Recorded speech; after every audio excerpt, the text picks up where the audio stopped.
9 മണി വാർത്തയിലേക്ക് എല്ലാ പ്രേക്ഷകർക്കും സ്വാഗതം. കേരള കോൺഗ്രസിൽ പൊട്ടിപ്പുറപ്പെട്ട ഒരു പുതിയ വിവാദമാണ് ഏറ്റവും പ്രധാന വാർത്തയായി 9 മണിയിലുള്ളത്. അത് ഇന്നലെ നമ്മൾ വാർത്താ സമ്മേളനത്തിൽ കണ്ടിരുന്നു. ജോസ് കെ മാണിയുടെയും റോഷി അഗസ്റ്റിനും പങ്കെടുത്ത വാർത്താ സമ്മേളനത്തിൽ ജോസ് കെ മാണിയുടെ പാർട്ടി ചെയർമാൻ്റെ കയ്യിൽ നിന്ന് മൈക്ക് തട്ടിപ്പറിച്ച് റോഷി വളരെ പെട്ടെന്ന് ജോസിൻ്റെ സ്ഥാനാർത്ഥിത്വം പാലയിൽ പ്രഖ്യാപിക്കുകയാണ്. സംയമനത്തോടെ പാർട്ടി സ്ഥാനാർത്ഥം തീരുമാനിക്കും എന്ന് മറുപടി പറഞ്ഞാണ് ജോസ് ഇതിനോട് പ്രതികരിച്ചത്. ഇത് പാർട്ടി വൃത്തങ്ങൾക്കിടയിൽ വലിയ ചർച്ചയായിട്ടുണ്ട്. ഇറാനെതിരെ വീണ്ടും ആണവ ഭീഷണിയുമായി ട്രംപ് രംഗത്ത് വരുന്ന പശ്ചാത്തലമുണ്ട്. മഹാരാഷ്ട്രയിലെ അജിത് പവാറിൻ്റെ മരണം വിമാനാപകടത്തിൽ അത് അനന്തരവൻ വലിയ വിവാദമാക്കിയിട്ടുണ്ട്. വീണ്ടും ആ വിഷയം ചർച്ചയിലേക്ക് വരികയാണ്. അപകട മരണം അല്ല, കൊലപാതകമാണ് എന്നാണ് അദ്ദേഹത്തിൻ്റെ ആരോപണം. ഇതടക്കം നിരവധി വാർത്തകളുണ്ട്. ആദ്യം നമുക്ക് തലക്കെട്ടുകൾ നോക്കാം. കേരള കോൺഗ്രസിൽ പുതിയ വിവാദം. വാർത്താ സമ്മേളനത്തിനിടെ ജോസ് കെ മാണിയുടെ മൈക്ക് പിടിച്ചു വാങ്ങി റോഷി. പാലയിലെ ജോസിന്റെ സ്ഥാനാർത്ഥം പ്രഖ്യാപിച്ചതിൽ പാർട്ടിക്കുള്ളിൽ അതൃപ്തി. അത് പാർട്ടി തീരുമാനിക്കും. ആര് മത്സരിക്കണം, പാർട്ടിക്കകത്ത് ആര് മത്സരിക്കണമെന്ന് പാർട്ടി തീരുമാനിക്കും. അതനുസരിച്ച് മുന്നോട്ട് പോകും. ഇനി ഏതെങ്കിലും ഉണ്ടെങ്കിൽ വീണ്ടും ചോദിച്ചോ, ഒരു കുഴപ്പമില്ല. അത് പാർട്ടി തീരുമാനിക്കും. ജോസ് കെ മാണി മത്സരിക്കും. സ്ഥാനാർത്ഥിയെ പാർട്ടി പ്രഖ്യാപിക്കുമെന്ന് ജോസ്. കർണാടക കോൺഗ്രസിൽ തർക്കം തുടരുന്നു. മുഖ്യമന്ത്രി സ്ഥാനത്തിന് അവകാശം ഉന്നയിച്ച് വീണ്ടും DK. 136 MLA-മാരും എനിക്കൊപ്പം എന്ന പ്രസ്താവന ഹൈക്കമാൻഡിനുള്ള കൃത്യമായ സന്ദേശമോ? പ്രഖ്യാപനം അധികാരമൊഴിയില്ലെന്ന സിദ്ധരാമയ്യ ക്യാമ്പിന്റെ അവകാശവാദങ്ങൾക്കിടെ. അജിത് പവാറിന്റെ മരണം വീണ്ടും ചർച്ചയാക്കി അനന്തരവൻ. കൊലപാതകമെന്ന ആരോപണവുമായി രോഹിത് പവാർ. യാത്രാ ഷെഡ്യൂൾ മാറ്റിയത് അട്ടിമറി. നിർബന്ധിത ലാൻഡിങ്ങിന് തെളിവുകൾ കൈവശമുണ്ടെന്നും രോഹിത് പവാർ.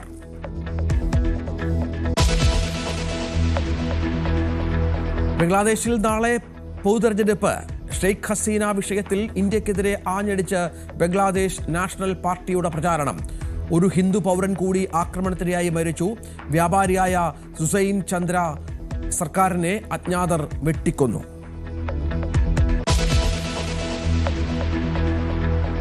ആണവ പദ്ധതികളിൽ ഇറാൻ വിട്ടുവീഴ്ചയ്ക്ക് തയ്യാറാകണമെന്ന് ആവർത്തിച്ച് ട്രംപ്. ഇല്ലെങ്കിൽ അത് ഇറാന്റെ വിഡ്ഢിതമാകുമെന്ന് മുന്നറിയിപ്പ്. Iran, we'll see what happens. I think they want to make a deal. I think it'd be foolish if they didn't. We took out their nuclear power last time, and we'll have to see if we take out more this time. Israel പ്രധാനമന്ത്രി ഇന്ന് ട്രംപുമായി കൂടിക്കാഴ്ച നടത്തും. ഇറാന്റെ missile പദ്ധതികളിലും ചർച്ച വേണമെന്ന നിലപാടിൽ Israel. Chinnu Pappu എന്ന ഗ്രീഷ്മയുടെ ആത്മഹത്യ കുടുംബ പ്രശ്നത്തെ തുടർന്നുണ്ടായ മാനസിക സമ്മർദ്ദത്താലെന്ന് പ്രാഥമിക കണ്ടെത്തൽ. ഗ്രീഷ്മയുടെ ആൺ സുഹൃത്തിനെ ചോദ്യം ചെയ്തതിൽ നിർണായക വിവരങ്ങൾ കിട്ടി. സുഹൃത്തിന്റെയും ചിന്നുവിന്റെയും ഫോൺ കസ്റ്റഡിയിലെടുത്തു. ബിജു മേനോന്റെ വിവാദത്തിൽ കടുപ്പിച്ച് നിർമ്മാതാക്കൾ. അനൂപ് കണ്ണന് 15 ലക്ഷം രൂപ നൽകണമെന്ന് പ്രൊഡ്യൂസേഴ്സ് അസോസിയേഷൻ. ലിസ്റ്റിൻ സ്റ്റീഫൻ നിർമ്മിക്കുന്ന ചിത്രത്തിലെ ബിജുവിന്റെ പ്രതിഫലത്തിൽ നിന്ന് തുക ഈടാക്കണം. നഷ്ടം നികത്തിയില്ലെങ്കിൽ ബിജുവുമായി സഹകരിക്കേണ്ടെന്നും തീരുമാനം. തിരുവല്ല സ്പാ ബലാത്സംഗ കേസിൽ ഒരു പ്രതി കൂടി പിടിയിലായത് വോക്കൻ എന്ന് വിളിക്കുന്ന പ്രക്ഷോഭ്. പ്രത്യേക പോലീസ് സംഘം കസ്റ്റഡിയിലെടുത്തത് റാന്നിയിൽ നിന്ന്. അവിശ്വാസ നോട്ടീസിന്റെ പശ്ചാത്തലത്തിൽ ലോക്സഭാ സ്പീക്കർ ഓം ബിർള ഇന്ന് സഭയിൽ നിന്ന് വിട്ടുനിൽക്കും. പ്രമേയത്തിന്മേലുള്ള തീരുമാനം വരുന്നതുവരെ സ്പീക്കർ സഭയിലെത്തില്ലെന്ന് അടുത്ത വൃത്തങ്ങൾ. ബജറ്റ് ചർച്ച ഇന്നും തുടരും. രാഹുൽ ഗാന്ധി സംസാരിച്ചേക്കും.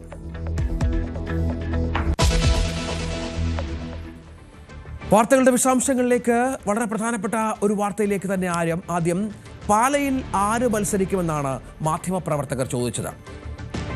അതിന് പാർട്ടി തീരുമാനിക്കുമെന്നായിരുന്നു ജോസ് കെ മാണിയുടെ ഇന്നലത്തെ വാർത്താ സമ്മേളനത്തിലെ മറുപടി. പക്ഷേ മൈക്ക് ജോസ് കെ മാണിയിൽ നിന്ന് പിടിച്ചു വാങ്ങി. സംശയമുണ്ടോ? ജോസ് കെ മാണി എന്ന് റോഷി അഗസ്റ്റിൻ പ്രഖ്യാപിക്കുകയാണ്. കേരള കോൺഗ്രസിൽ പതിവില്ലാത്ത സംഭവവികാസങ്ങളാണ്. റോഷി അഗസ്റ്റിൻ, നമുക്കറിയാം, ജോസ് കെ മാണി പാർട്ടിയുടെ ചെയർമാനാണ്. റോഷിയേക്കാളും അധികാര സ്ഥാനത്തിൽ പാർട്ടിക്ക് മുകളിലാണ്. ആ ജോസ് കെ മാണിയിൽ നിന്ന് മൈക്ക് പിടിച്ചു വാങ്ങി ഈ വിഷയം പാലയിൽ മത്സരിക്കുമെന്ന് പ്രഖ്യാപിക്കുകയാണ് റോഷി. കേരള കോൺഗ്രസിലെ പുതിയ അധികാരമാറ്റത്തിൻ്റെ സൂചനകൾ കൂടിയാണോ ഇത്? ഒപ്പം ഈ പെരുമാറ്റം, റോഷിയുടെ ഈ പെരുമാറ്റം ജോസിനുണ്ടാക്കിയ നീരസം ചെറുതല്ല. ഇങ്ങനെയൊരു പ്രവൃത്തി ഒരുപക്ഷെ റോഷിയുടെ പക്കൽ നിന്ന് ജോസ് ഒരു തരത്തിലും വിചാരിച്ചിരുന്നതുമില്ല എന്ന് വേണം മനസ്സിലാക്കാൻ. പാലാ മണ്ഡലവുമായി ബന്ധപ്പെട്ട് നമുക്കറിയാം, കഴിഞ്ഞ കുറച്ച് ദിവസങ്ങളായി ഊഹാപോഹങ്ങൾ നിലനിൽക്കുന്നുണ്ടായിരുന്നു. ഇതിനിടയിലാണ് പാലയിൽ ജോസ് കെ മാണി മത്സരിക്കുമെന്ന് റോഷി പ്രഖ്യാപിക്കുന്നത്. LDFന്റെ വികസന മുന്നേറ്റ യാത്രയുടെ ഭാഗമായി അടിമാലിൽ നടത്തിയ വാർത്താ സമ്മേളനത്തിലായിരുന്നു ഈ അപ്രതീക്ഷിത സംഭവവികാസങ്ങൾ. നമുക്ക് ആദ്യം ആ സംഭവത്തിലേക്ക് ഒന്ന് പോകാം.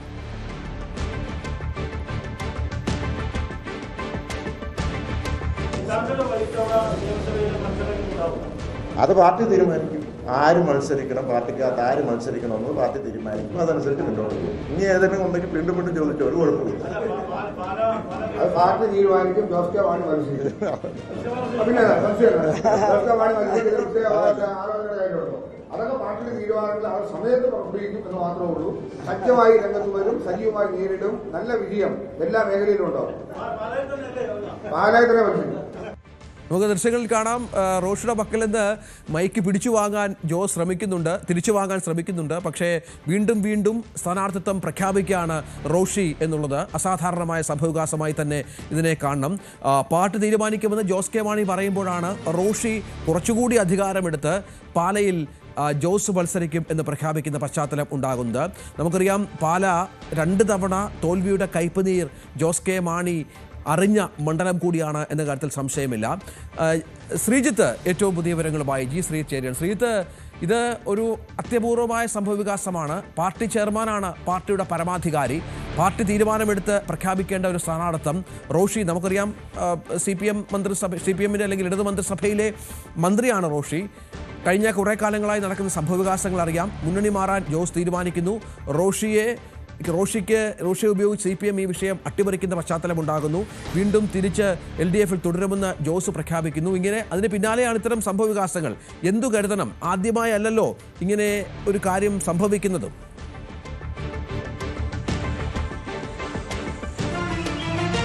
രഞ്ജിത്ത്, ആദ്യമായല്ല സംഭവിക്കുന്നത് എന്നുള്ളതാണ് നമുക്ക് കൃത്യമായി പറയാൻ സാധിക്കുന്നത്. എന്തായാലും പാർട്ടി തീരുമാനിക്കുമെന്ന് ജോസ് കെ മാണി പറയുമ്പോൾ മൈക്ക് തട്ടിപ്പറിച്ചുകൊണ്ട് റോഷി അഗസ്റ്റിൻ മറുപടി പറയുകയാണ് ജോസ് കെ മാണി പാലയിൽ മത്സരിക്കുമെന്ന്. അതായത് പാർട്ടി റോഷി അഗസ്റ്റിനാണോ എന്ന ചോദ്യമാണ് സ്വാഭാവികമായും ആളുകൾ ഉന്നയിച്ചുകൊണ്ടിരിക്കുന്നത്. സാമൂഹിക മാധ്യമങ്ങളിലടക്കം ഈ ഒരു രീതി വലിയ ചർച്ചയായി കഴിഞ്ഞു. പ്രത്യേകിച്ച് ജോസ് കെ മാണി മൈക്ക് വീണ്ടും വാങ്ങാൻ ശ്രമിക്കുന്നത്, റോഷി അഗസ്റ്റിൻ്റെ ശരീരഭാഷ, അത് ആധികാരികമായി റോഷി അഗസ്റ്റിൻ ഒരു പ്രഖ്യാപനം എന്ന നിലയിൽ തന്നെ നടത്തുന്നത്. ഇത്രത്തോളം നടന്നില്ലെങ്കിൽ പോലും കഴിഞ്ഞ സ്റ്റിയറിംഗ് കമ്മിറ്റി യോഗത്തിലാണ് സമാനമായൊരു സംഭവം ഉണ്ടായത്. അന്ന് ഈ ജോസ് കെ മാണി വാർത്താ സമ്മേളനം നടത്തുന്നു. അതായത് നമുക്കറിയാം, അന്നത്തെ സ്റ്റിയറിംഗ് കമ്മിറ്റി യോഗമാണ് ഇടതുമുന്നണിയിൽ തന്നെ തുടരണം എന്ന തീരുമാനത്തിലെത്തിയത്. പാർട്ടിയിൽ ഒരു വലിയ ഭിന്നത ഉണ്ടാകുകയും പാർട്ടി ഒരുമിച്ച് പോകാൻ നിൽക്കുകയും ചെയ്തത് അന്നത്തെ സ്റ്റിയറിംഗ് കമ്മിറ്റി യോഗത്തിലാണ്. ആ യോഗത്തിന് ശേഷം നടന്ന വാർത്താ സമ്മേളനത്തിലും മാധ്യമപ്രവർത്തകർ സമാനമായ ചോദ്യം ഉന്നയിച്ചിരുന്നു. ആ ചോദ്യത്തിന് മറുപടിയായി ജോസ് കെ മാണി പറഞ്ഞത് പാർട്ടി തീരുമാനിക്കും എന്നുള്ളതാണ്. പക്ഷെ അതിനും അപ്പുറത്തേക്ക് റോഷി അപ്പോഴും പറഞ്ഞു പാലയിൽ മത്സരിക്കും എന്ന് പറഞ്ഞു. എന്തായാലും ജോസ് കെ മാണിയെ സംബന്ധിച്ച് കുറച്ചുകൂടി ചേർത്ത് വായിക്കേണ്ടത്, ഒരു തരത്തിൽ ജോസ് കെ മാണി കടുത്തുരുത്തിയിലേക്ക് മത്സരിക്കുന്നതിനുള്ള ആലോചനകൾ നടത്തിയിരുന്നു. അവിടുത്തെ എല്ലാ പഞ്ചായത്തുകളിലും വിവിധ കുടുംബയോഗങ്ങൾ ഉൾപ്പെടെ നടത്തുകയും ചെയ്തതാണ്. പക്ഷെ പിന്നീട് ജോസ് കെ മാണിക്ക് ആത്മവിശ്വാസമായി വന്നത് BJP സ്ഥാനാർത്ഥിയായി എത്തുന്ന ഷോൺ ജോർജ് എത്തുന്നു എന്നുള്ളതാണ്. കഴിഞ്ഞ തെരഞ്ഞെടുപ്പിൽ ഏതാണ്ട് 15,000-ൽ പരം വോട്ടുകൾക്കാണ് മാണി സി കാപ്പൻ ജയിച്ചത്. അന്ന് BJPയുടെ വോട്ട് 25,000-ൽ നിന്ന് 10,000-ലേക്ക് കുറയുകയും ചെയ്തിരുന്നു. അത് BJP വോട്ടുകൾ കൂടി കിട്ടിക്കൊണ്ടാണ് അന്ന് കാപ്പൻ ജയിച്ചത് എന്നുള്ളതായിരുന്നു ജോസ് കെ മാണിയുടെ ഒരു ഇപ്പോഴത്തെ ഒരു ആത്മവിശ്വാസം, ഒരു കണക്കുകൂട്ടൽ അങ്ങനെയാണ്. അങ്ങനെ ഷോൺ വരുന്നതോടെ BJP വോട്ടെല്ലാം പിടിക്കുകയും പാലായിൽ നിന്ന് ജയിക്കാൻ കഴിയുകയും ചെയ്യും എന്നുള്ളതാണ്. എന്തായാലും ഇനി ജോസ് കെ മാണി പാലയിൽ തന്നെ മത്സരിച്ചാലും അത് പ്രഖ്യാപിക്കുന്ന ഒരു സംഘടനാ രീതിയുണ്ട്. ആ സംഘടനാ രീതിയാണ് ഫലത്തിൽ ജോസ് കെ മാണി ചൂണ്ടിക്കാണിച്ചത്. ഒരാൾ താൻ സ്വയം മത്സരിക്കുമെന്ന് പ്രഖ്യാപിക്കുകയല്ലല്ലോ ചെയ്യേണ്ടത്. അത് പാർട്ടി കൂടി ആലോചിച്ച ശേഷമായിരിക്കണം ഒരു പ്രഖ്യാപനം നടത്തുന്നത്. അതാണ് പാർട്ടി ചെയർമാൻ എന്ന നിലയിൽ അദ്ദേഹം ചൂണ്ടിക്കാട്ടിയത്. പക്ഷേ അവിടെയാണ് ആധികാരികമായി മൈക്ക് വാങ്ങിക്കൊണ്ട് റോഷി അഗസ്റ്റിൻ ഇങ്ങനൊരു പ്രഖ്യാപനം നടത്തുന്നത്. റോഷി അഗസ്റ്റിൻ്റെ ശൈലി ഇങ്ങനെയൊക്കെ തന്നെയാണ്. അതായത് ഇങ്ങനെ ഇടയ്ക്ക് തമാശ പറയുകയും അല്ലെങ്കിൽ വാർത്താ സമ്മേളനത്തിനിടയിൽ ഇങ്ങനെ ഇടപെടുകയും ഒക്കെ ചെയ്യുന്ന രീതി റോഷി അഗസ്റ്റിനെ സംബന്ധിച്ചുണ്ട് എന്ന കാര്യത്തിൽ തീർച്ചയായും തുടരുക. ഇപ്പോൾ ശ്രീ ജോർജ് പൊടിപ്പാറ മാധ്യമപ്രവർത്തകൻ ടെലിഫോണിലുണ്ട്. ശ്രീ ജോർജ് പൊടിപ്പാറ, വിസ്മയങ്ങളുടെ പാർട്ടിയാണ് നമുക്കറിയാം കേരള കോൺഗ്രസ്. പലതരത്തിൽ ഇത്തരം സംഭവവികാസങ്ങൾ സംഭവിക്കാറുണ്ട്. ഇന്നിപ്പോൾ പാർട്ടിയിലുള്ളവർ നാളെ കാണില്ല, പുതിയ പാർട്ടികൾ രൂപീകരിക്കും. പക്ഷേ നമുക്കറിയാം കേരള കോൺഗ്രസിൻ്റെ അധികാര സ്ഥാനത്ത് പ്രധാനമായി ഉള്ളത് ചെയർമാനാണ്. കെ എം മാണി നയിച്ച പാർട്ടി ഇപ്പോൾ മകനിലേക്ക് പാർട്ടി എത്തുന്നു. പക്ഷേ അടുത്ത കാലത്തായി, സമീപകാലത്തായി കുറച്ചുകൂടി CPM റോഷിയിൽ വിശ്വസിക്കുന്നു, പാർട്ടി റോഷിയായി മാറുന്നു എന്നുള്ള തരത്തിൽ കാര്യങ്ങൾ നീങ്ങുന്നുണ്ടോ? തീർച്ചയായിട്ടും. അതായത് എല്ലാവർക്കും അറിയുന്ന കാര്യമാണ്, പാർട്ടി UDF-ഉമായിട്ട് ചർച്ച നടത്തിയിരുന്നു. ജോസ് കെ മാണി അടക്കം പലതരത്തിലുള്ള ആശയവിനിമയം നടത്തിയിരുന്നു എന്നുള്ള ഒരു വസ്തുതയാണ്. പിന്നീട് അവർ നിഷേധിക്കുന്നുണ്ടെങ്കിലും ഒരു തരത്തിലും ചർച്ച നടന്നില്ല എന്നൊക്കെ പറയുന്നുണ്ടെങ്കിലും ജോസ് കെ മാണി ആ നിലയ്ക്ക് ആലോചിച്ചിരുന്നു, പാർട്ടിയിൽ ഒരു വിഭാഗം ആലോചിച്ചിരുന്നു. ചില MLA-മാരും ജോസ് കെ മാണിയുടെ ആ നീക്കത്തോട് യോജിച്ചു എന്നുള്ളതൊക്കെ പരസ്യമായ രഹസ്യമാണ്. പക്ഷെ അവസാന നിമിഷം CPM-ന്റെ ഒരു സമ്മർദ്ദത്തിന് അല്ലെങ്കിൽ CPM-ന്റെ ഒരു നയതന്ത്രത്തിന് വഴങ്ങി റോഷി അഗസ്റ്റിൻ എന്ന് പറയുന്ന പാർട്ടിയുടെ ഏക മന്ത്രി, ഒരുപക്ഷെ പാർട്ടി ചെയർമാനേക്കാൾ ഇപ്പോ ഒരു പരിധി ഒരു വലിയൊരളവോളം പാർട്ടി ചെയർമാൻ അപ്പുറത്തേക്ക് വളർന്ന റോഷി അഗസ്റ്റിനാണ് സത്യത്തിൽ UDF-ഉമായിട്ടുള്ള ധാരണാ നീക്കത്തെ പൊളിച്ചതെന്നുള്ളത് എല്ലാവർക്കും അറിയാവുന്ന കാര്യമാണ്. അതിന് എന്താണ് റോഷി അഗസ്റ്റിനുമേൽ CPM ചെലുത്തിയ സമ്മർദ്ദം എന്നറിയില്ല. ഒരുപക്ഷെ ഇടതു മുന്നണിയിൽ നിൽക്കുന്നതാണ് ഗുണകരം എന്ന് അദ്ദേഹം വിശ്വസിച്ചിട്ടുണ്ടാകാം. അതല്ലെങ്കിൽ അദ്ദേഹത്തിന് വേറെ ചില ബാധ്യതകളോ അല്ലെങ്കിൽ മറ്റെന്തെങ്കിലും കാര്യങ്ങളോ ഉണ്ടോ എന്നറിയില്ല. ഏതായാലും ജോസ് കെ മാണിക്ക് റോഷി അഗസ്റ്റിന് വഴങ്ങേണ്ടി വരികയാണ് ചെയ്തത് എന്നുള്ളൊരു വസ്തുതയാണ്. 5 MLA-മാരിൽ 3 പേരെ കൂടെ നിർത്താൻ ചീഫ് വിപ്പ് ജയരാജനെ അടക്കം കൂടെ നിർത്തിക്കൊണ്ട്, അതുപോലെ റാന്നി MLA-യും കൂടെ നിർത്തിക്കൊണ്ട് ജോസ് കെ മാണിയുടെയും ജോസ് കെ മാണിയെ അനുകൂലിക്കുന്ന ഒരു വിഭാഗത്തിന്റെയും UDF ധാരണാ നീക്കത്തെ പൊളിക്കാനും ജോസ് കെ മാണിക്ക് ഒടുവിൽ അതിന് വഴങ്ങേണ്ടി വന്നതും ഒക്കെ ഈ സമീപകാലത്തുണ്ടായ ഏറ്റവും വലിയ രാഷ്ട്രീയ എന്താ പറയാ സംഭവവികാസമാണ്. അപ്പൊ അതിനിടയിലാണ് ഇപ്പൊ ഏറ്റവും പ്രധാനപ്പെട്ട ഒരു പ്രശ്നം, റോഷി ചെയർമാനേക്കാൾ വളർന്നോ അല്ലെങ്കിൽ പാർട്ടിയെ നിയന്ത്രിക്കുന്ന കയ്യിലെടുക്കാവുന്ന ഒരു അവസ്ഥയിലേക്ക് എത്തിയോ എന്ന ചോദ്യം അങ്ങനെ നിൽക്കുമ്പോൾ തന്നെ മറ്റൊരു കാര്യമുള്ളത്, ജോസ് കെ മാണിയെ സംബന്ധിച്ചിടത്തോളം പാലായിൽ മത്സരിക്കുന്നത് ഗുണകരമാവുമോ അതോ ആത്മഹത്യാപരമാവും? ഇപ്പൊ 2 തവണ ജോസ് കെ മാണി സി കാപ്പനോട് തോറ്റു നിൽക്കുകയാണ്. അപ്പൊ ആ ഒരു സാഹചര്യത്തിൽ മാണി സി കാപ്പൻ തന്നെയാണ് പാലായിലെ സ്ഥാനാർത്ഥി എന്ന് ഏതാണ്ട് ഉറപ്പാണ്. പ്രത്യേകിച്ചും ജോസ് കെ മാണി UDF-ലേക്ക് വരാത്തൊരു സാഹചര്യത്തിൽ ആ ഒരു അവസ്ഥയിൽ ജോസ് കെ മാണി വീണ്ടും പാലായിൽ മത്സരിച്ചാൽ മാണി സി കാപ്പനോട് ഏറ്റുമുട്ടി വീണ്ടും വീരചരമം പ്രാപിക്കേണ്ടി വരുമോ എന്നുള്ളൊരു സംശയം ജോസ് കെ മാണിയുടെ ഉള്ളിലുണ്ട്. പാർട്ടിക്കകത്തും വലിയ വിഭാഗത്തിന്റെ മനസ്സിലെ ഒരു സന്ദേഹമാണത്. ആ നിലയ്ക്ക് പാലായോടുള്ള ആ പൈതൃകം മാണി സാറ് നിന്ന് സ്വന്തം പിതാവ് പതിറ്റാണ്ടുകളായിട്ട് കൈവശം വെച്ചിരുന്ന ഒരു മണ്ഡലം, അതൊരു വലിയ വൈകാരികതയാണ്, വലിയൊരു പൈതൃകമാണ്, വലിയൊരു തുടർച്ചയാണ്. അപ്പൊ അത് ഉപേക്ഷിച്ച് പാലാ വിട്ട് മറ്റൊരു സീറ്റിലേക്ക് ജോസ് കെ മാണി മാറുക എന്നത് ഒരു പരിധി വരെ ഒരു വ്യക്തി എന്നുള്ള നിലയിൽ, ഒരു മകൻ എന്നുള്ള നിലയിൽ, പാർട്ടി ചെയർമാൻ എന്നുള്ള നിലയിൽ അദ്ദേഹത്തിന് വലിയ ബുദ്ധിമുട്ടുള്ള കാര്യമാണ്. പക്ഷെ എങ്കിലും തുടർച്ചയായിട്ട് ഇങ്ങനെ പരാജയപ്പെടുന്നത് കൊണ്ട് പാലായേക്കാൾ സുരക്ഷിതമായ മറ്റേതെങ്കിലും മണ്ഡലം, കടുത്തുരുത്തി അടക്കം ഏതെങ്കിലും ഒരു മണ്ഡലം പരിഗണിച്ച് കുറച്ചുകൂടി സുരക്ഷിതമായ ഒരു സീറ്റിലേക്ക് മാറി മത്സരിച്ച് ജയിക്കുക എന്നത് പാർട്ടിയിൽ ആലോചിക്കേണ്ട ഒരു വിഷയമാണ്. ജോസ് കെ മാണിയുടെ മനസ്സിലും ഈ ദ്വന്ദ്വം, അല്ലെങ്കിൽ പാലാ വേണോ കടുത്തുരുത്തി വേണോ അതോ മറ്റേതെങ്കിലും സുരക്ഷിത സീറ്റ് വേണോ എന്നുള്ള ഒരു ആലോചന ശക്തമായിട്ട് ഉണ്ടാകാം. വീണ്ടും തോൽക്കുന്നത് അദ്ദേഹത്തിന് ഗുണകരമാവില്ല രാഷ്ട്രീയ ഭാവിക്ക്. അപ്പൊ ആ നിലയ്ക്ക് അങ്ങനെ ആലോചിച്ചിരിക്കുന്ന ഒരു ഘട്ടത്തിലാണ് കഴിഞ്ഞ പത്രസമ്മേളനത്തിൽ ആ ഒരു സന്ദേഹം ജോസ് കെ മാണിയിൽ ഇപ്പോഴും ബാക്കി നിൽക്കുന്നുണ്ട്. മാത്രമല്ല, ഇങ്ങനെ ഏകപക്ഷീയമായിട്ട് പാർട്ടി ചെയർമാൻ ആണെങ്കിൽ പോലും എവിടെ നിൽക്കുന്നു, മത്സരിക്കുന്നു എന്നുള്ളത് പ്രഖ്യാപിക്കുക എന്നുള്ളതിനകത്തൊരു അഭംഗിയുണ്ട്. പാർട്ടിയാണ് പ്രഖ്യാപിക്കേണ്ടത്. പാർട്ടിയുടെ എന്താ പറയാ സെക്രട്ടേറിയറ്റ് യോഗത്തിന് ശേഷം അല്ലെങ്കിൽ ഇലക്ഷൻ സംബന്ധിച്ച പ്രത്യേക യോഗത്തിന് ശേഷം, സ്ഥാനാർത്ഥി നിർണയ യോഗത്തിനൊക്കെ ശേഷം അത് പ്രഖ്യാപിക്കുന്നതാണ് അതിന്റെ രീതിയും അതിന്റെ ഒരു ഭംഗിയും. അതിനു പകരം ഒരു പത്രസമ്മേളനത്തിൽ വെച്ച് ജോസ് കെ മാണിക്ക് ഇനി ഏതെങ്കിലും രീതിയിലുള്ള ഒരു ആലോചനയ്ക്ക് സാധ്യതയുണ്ടെങ്കിൽ അത് അടച്ചു കളയുന്ന രീതിയിൽ ജോസ് കെ മാണി പാലായിൽ തന്നെയാണ് മത്സരിക്കുക എന്ന് മന്ത്രി റോഷി അഗസ്റ്റിൻ പ്രഖ്യാപിക്കുന്നത് ഒരുപക്ഷെ ജോസ് കെ മാണിക്ക് 2 രീതിയിലാണ്. ഒന്ന്, അദ്ദേഹത്തിന്റെ ഏതെങ്കിലും ഒരു സാധ്യതയുള്ളത് ഇല്ലാതാക്കുന്നു. 2, അത്തരം ഒരു പ്രഖ്യാപനം പാർട്ടി ചെയർമാനെ മറികടന്ന് മൈക്ക് പിടിച്ചു വാങ്ങിക്കൊണ്ട് റോഷി അഗസ്റ്റിൻ പറയുമ്പോൾ ഇനി പാർട്ടിയിലെ അവസാന വാക്ക് റോഷി അഗസ്റ്റിനാണോ?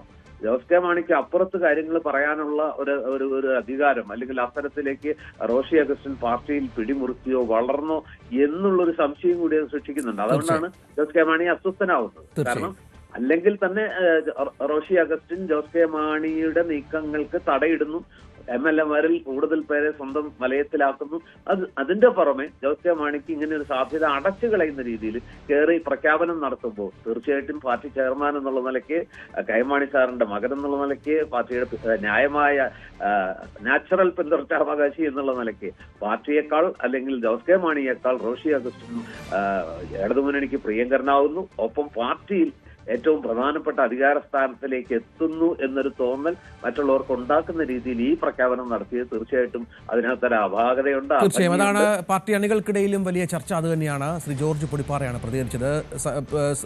ശ്രീജിത്ത്, ഇത് ഈ പറഞ്ഞതുപോലെ നമുക്കറിയാം CPM-മായി ജോസ് കെ മാണി നടത്തിയ ചർച്ച, ഏതാണ്ട് UDF-ലേക്ക് പോകാൻ എടുത്ത തീരുമാനം, അതിനുശേഷം റോഷിയെ ഉപയോഗിച്ച് CPM ചെക്ക് വെച്ചത്, അങ്ങനെയൊക്കെ വരുമ്പോൾ MLA-മാരെല്ലാം റോഷിയുടെ കൂടാണ് എന്നൊരു കാര്യം കൂടി എത്തിയിട്ടുണ്ട്. അങ്ങനെ വരുമ്പോൾ ഈ റോഷിയുടെ അപ്രമാദിത്വം പാർട്ടിയിൽ വർദ്ധിക്കുന്നത് ഒട്ടും സുഖകരമാകില്ലല്ലോ ജോസ് വിഭാഗത്തിന്.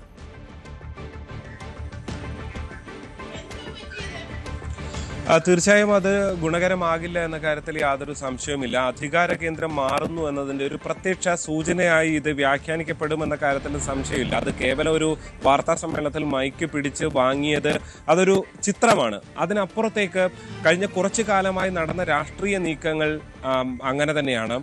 റോഷി എന്ത് തീരുമാനിക്കുന്നു അതിലേക്കായിരുന്നു കേരള കോൺഗ്രസ് എമ്മിൻ്റെ കാര്യങ്ങൾ എത്തിയത്. അതിലേക്ക് എത്തിക്കാൻ റോഷിക്ക് സാധിച്ചു എന്നുള്ളതും വസ്തുത തന്നെയാണ്. ഇടുക്കി പോലെയുള്ള ഒരു സ്ഥലത്ത് മത്സരിക്കാൻ നിൽക്കുന്ന റോഷിയാണ് തങ്ങൾക്ക് വേണ്ടി പാർട്ടി ഒപ്പം നിർത്തിയതെന്ന് ഇടുക്കി ജില്ലാ സെക്രട്ടറി CPM-ന്റെ ജില്ലാ സെക്രട്ടറി CV വർഗീസ് പറഞ്ഞതും സന്ദേശം ഉൾപ്പെടെ പുറത്തു വന്നതുമാണ്. എന്തായാലും ഒരു കാര്യം വളരെ കൃത്യമായി എടുത്തു കാണേണ്ടത്, അധികാര കേന്ദ്രം എന്നുള്ളത് ജോസ് കെ മാണിയാണ് എന്ന് കരുതുമ്പോൾ പോലും ഫലത്തിൽ അധികാരമുള്ള കേന്ദ്രമായി, അതായത് പാർട്ടിയിൽ കൂടുതൽ MLA-മാർ, പ്രത്യേകിച്ച് റോഷി അഗസ്റ്റിനെ കൂടാതെ പ്രമോദ് നാരായണനും N ജയരാജും ഒക്കെ ഫലത്തിൽ റോഷിക്കൊപ്പം നിന്നതുകൊണ്ടാണ് ഇടതുമുന്നണിക്കൊപ്പം ഇപ്പോഴും തുടരാനായത്. പാർട്ടിയെ അപ്പുറത്തേക്ക് UDF-ലേക്ക് കൊണ്ടുപോകാൻ ജോസ് കെ മാണിയും ഉൾപ്പെടെ ജോബ് മൈക്കിൾ ഉൾപ്പെടെയുള്ളവർ ശ്രമിച്ചപ്പോൾ അവിടെ ഒപ്പം നിൽക്കാൻ MLA-മാർ ഫലത്തിൽ ഉണ്ടാകാത്ത ഭൂരിപക്ഷം MLA-മാരും അപ്പുറത്ത് നിൽക്കുന്ന സാഹചര്യം ഉണ്ടായി. അങ്ങനെ അധികാര കേന്ദ്രമായി റോഷി അഗസ്റ്റിൻ മാറി എന്നുള്ളതിന്റെ പ്രത്യക്ഷ ഒരു ചിത്രം കൂടിയാണ് ഇന്നലെ കണ്ടത്. കൃത്യമായി അതാണ് അതിന്റെ വിലയിരുത്തൽ. ഏതായാലും കേരള കോൺഗ്രസിൽ കാര്യങ്ങൾ ഒട്ടും സുഖകരമല്ല. പല പിളർപ്പുകൾ കണ്ട പാർട്ടിയാണ്. ഇപ്പോൾ അധികാര കേന്ദ്രങ്ങൾ രണ്ടാകുന്നു. എന്താകും കേരള കോൺഗ്രസിന്റെ ഭാവി എന്നുള്ളത്, LDF-ൽ അടക്കമെന്നുള്ളത് കാത്തിരുന്ന് കാണേണ്ടി വരും. സതീശൻ പറയുന്ന വിസ്മയം സംഭവിക്കുമോ എന്നുള്ളതും കേരള കോൺഗ്രസ് കേന്ദ്രങ്ങൾ ഉറ്റുനോക്കുന്നു. മറ്റു വാർത്തയിലേക്ക് പോയാൽ അജിത് പവാറിന്റെ മരണവുമായി ബന്ധപ്പെട്ട് പുതിയ ആരോപണം ഉന്നയിച്ചിരിക്കുകയാണ് രോഹിത് പവാർ. അജിത് പവാറിന്റെ അനന്തരമാണ്. നമുക്കറിയാം വിമാനാപകടത്തിൽ മരിച്ച പശ്ചാത്തലം ഉണ്ടാകുന്നു അജിത് പവാർ. ഇതിൽ നിരവധി ആരോപണം, അന്ന് തന്നെ ഇതുമായി ബന്ധപ്പെട്ട് ചില കാര്യങ്ങൾ അത്തരത്തിൽ സംശയമായി രംഗത്ത് വന്നിരുന്നു. വിമാനത്തെ ഒരു പറക്കുന്ന ബോംബാക്കി മാറ്റി എന്നാണ് ഒരാരോപണം. എന്തുകൊണ്ടാണ് വിമാനത്തിൽ ഷെഡ്യൂൾ മാറ്റിയത് എന്ന് അനന്തരവൻ രോഹിത് പവാർ ചോദിച്ചിരുന്നു. പൈലറ്റ് മദ്യപിച്ചിരുന്നു എന്ന ചോദ്യം വളരെ പ്രധാനമായി ഉന്നയിക്കുന്നു. ട്രാൻസ്പോണ്ടർ 1 മിനിറ്റ് മുൻപ് മാത്രം ഓഫ് ചെയ്തത് വളരെ പ്രധാന ഒരു വിഷയമായി മാറുന്നു. നിർബന്ധിത ലാൻഡിങ്ങിന് തെളിവുകൾ കൈവശമുണ്ട് എന്ന് രോഹിത് പവാർ പറഞ്ഞു വെക്കുന്ന ആരോപണങ്ങൾ, ഇത്തരത്തിൽ ഗുരുതരമായ നിരവധി ആരോപണങ്ങളാണ് ഈ മരണവുമായി ബന്ധപ്പെട്ട് കഴിഞ്ഞ ദിവസം നടത്തിയ വാർത്താ സമ്മേളനത്തിൽ രോഹിത് പവാർ പറഞ്ഞു വെച്ചത്. കഴിഞ്ഞ ജനുവരി 28-നാണ് ചാർട്ടേഡ് വിമാനത്തിൽ സ്വന്തം മണ്ഡലമായ ബരാമതിയിലേക്ക് യാത്ര ചെയ്തതിനിടയിൽ വിമാനം തകർന്ന് അജിത് പവാർ മരിച്ചത്. സുരക്ഷാ ഉദ്യോഗസ്ഥരും ഫ്ലൈറ്റ് ക്രൂവും ഉൾപ്പെടെ മറ്റ് 4 പേർക്കും ജീവൻ നഷ്ടപ്പെട്ടിരുന്ന പശ്ചാത്തലമാണ്. സുവി വിശ്വനാഥ് വിവരങ്ങളുമായി ചേരുകയാണ്. സുവി, ഇതുമായി ബന്ധപ്പെട്ട് ചില സംശയങ്ങൾ ചില പാർട്ടി വൃത്തങ്ങളെങ്കിലും ഉന്നയിച്ച ഒരു പശ്ചാത്തലം ഉണ്ടായിരുന്നു. അന്വേഷണം വേണമെന്നും മറ്റും ആവശ്യപ്പെട്ടു.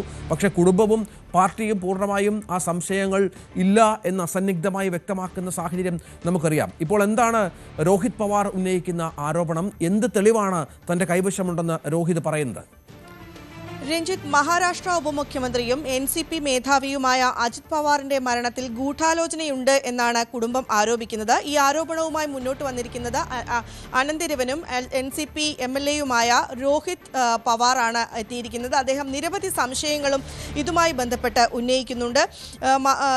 ഈ പൈലറ്റിന് മേൽ സമ്മർദ്ദം ചെലുത്തിയത് എന്തുകൊണ്ടാണ്? നിർബന്ധിത ലാൻഡിങ്ങിന് പൈലറ്റിനെ നിർബന്ധിച്ചത് എന്തുകൊണ്ടാണ്? അങ്ങനെ പൈലറ്റിനെ നിർബന്ധിത ലാൻഡിങ്ങിന് നിർബന്ധിച്ചതിന് തെളിവുകൾ തൻ്റെ കൈവശമുണ്ട്.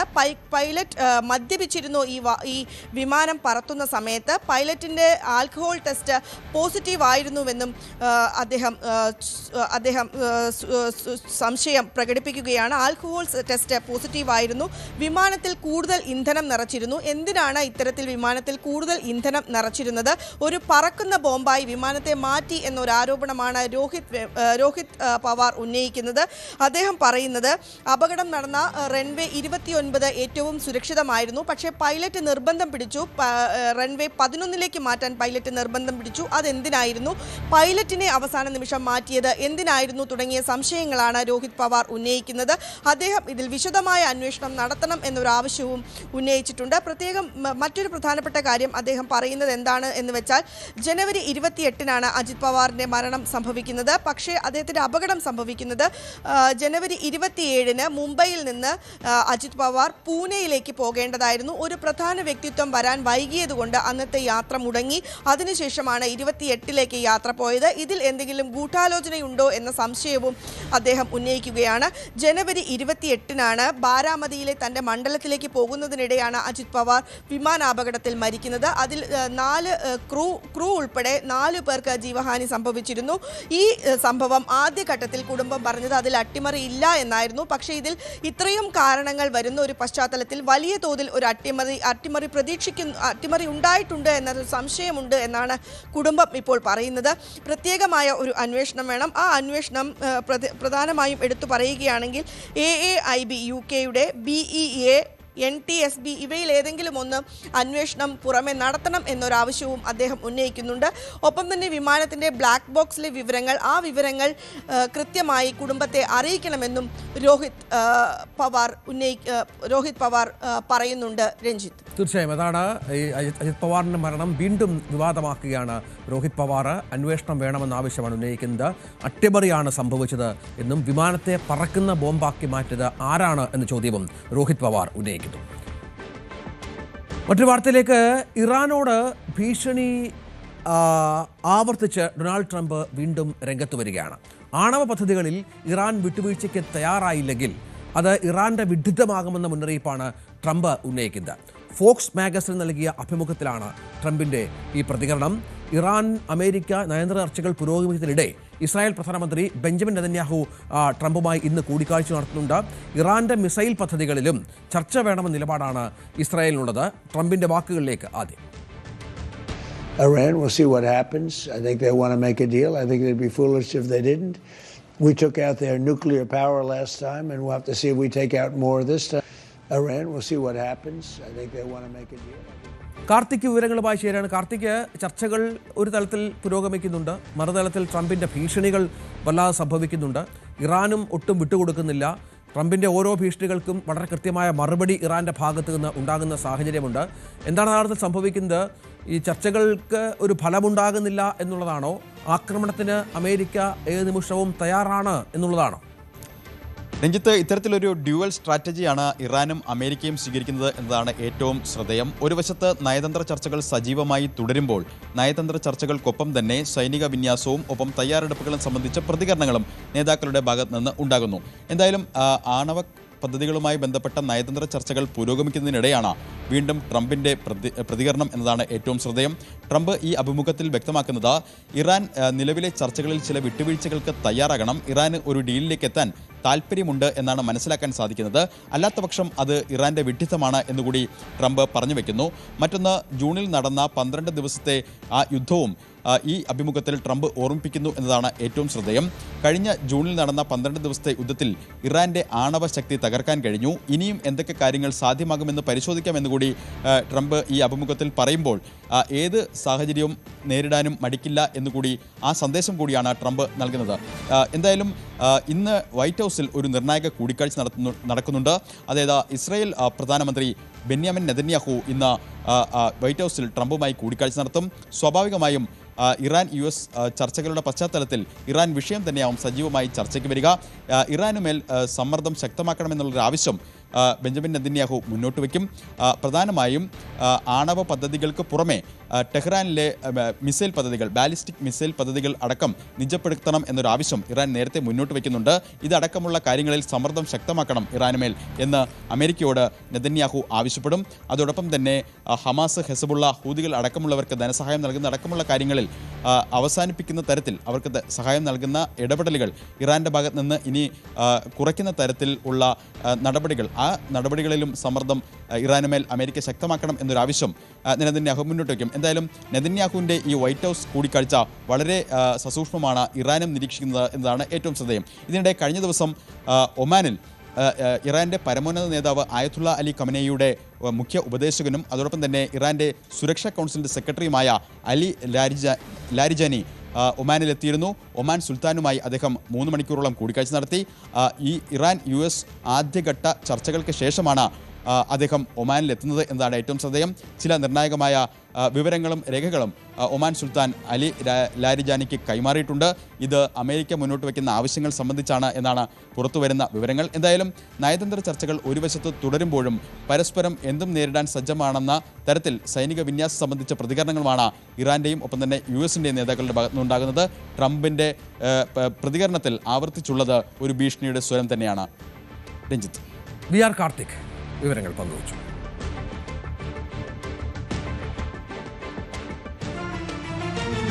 ഒരുപാട് വാർത്തകൾ ബാക്കിയുണ്ട്. വളരെ പെട്ടെന്ന് ഇടവേളയ്ക്ക് ശേഷം.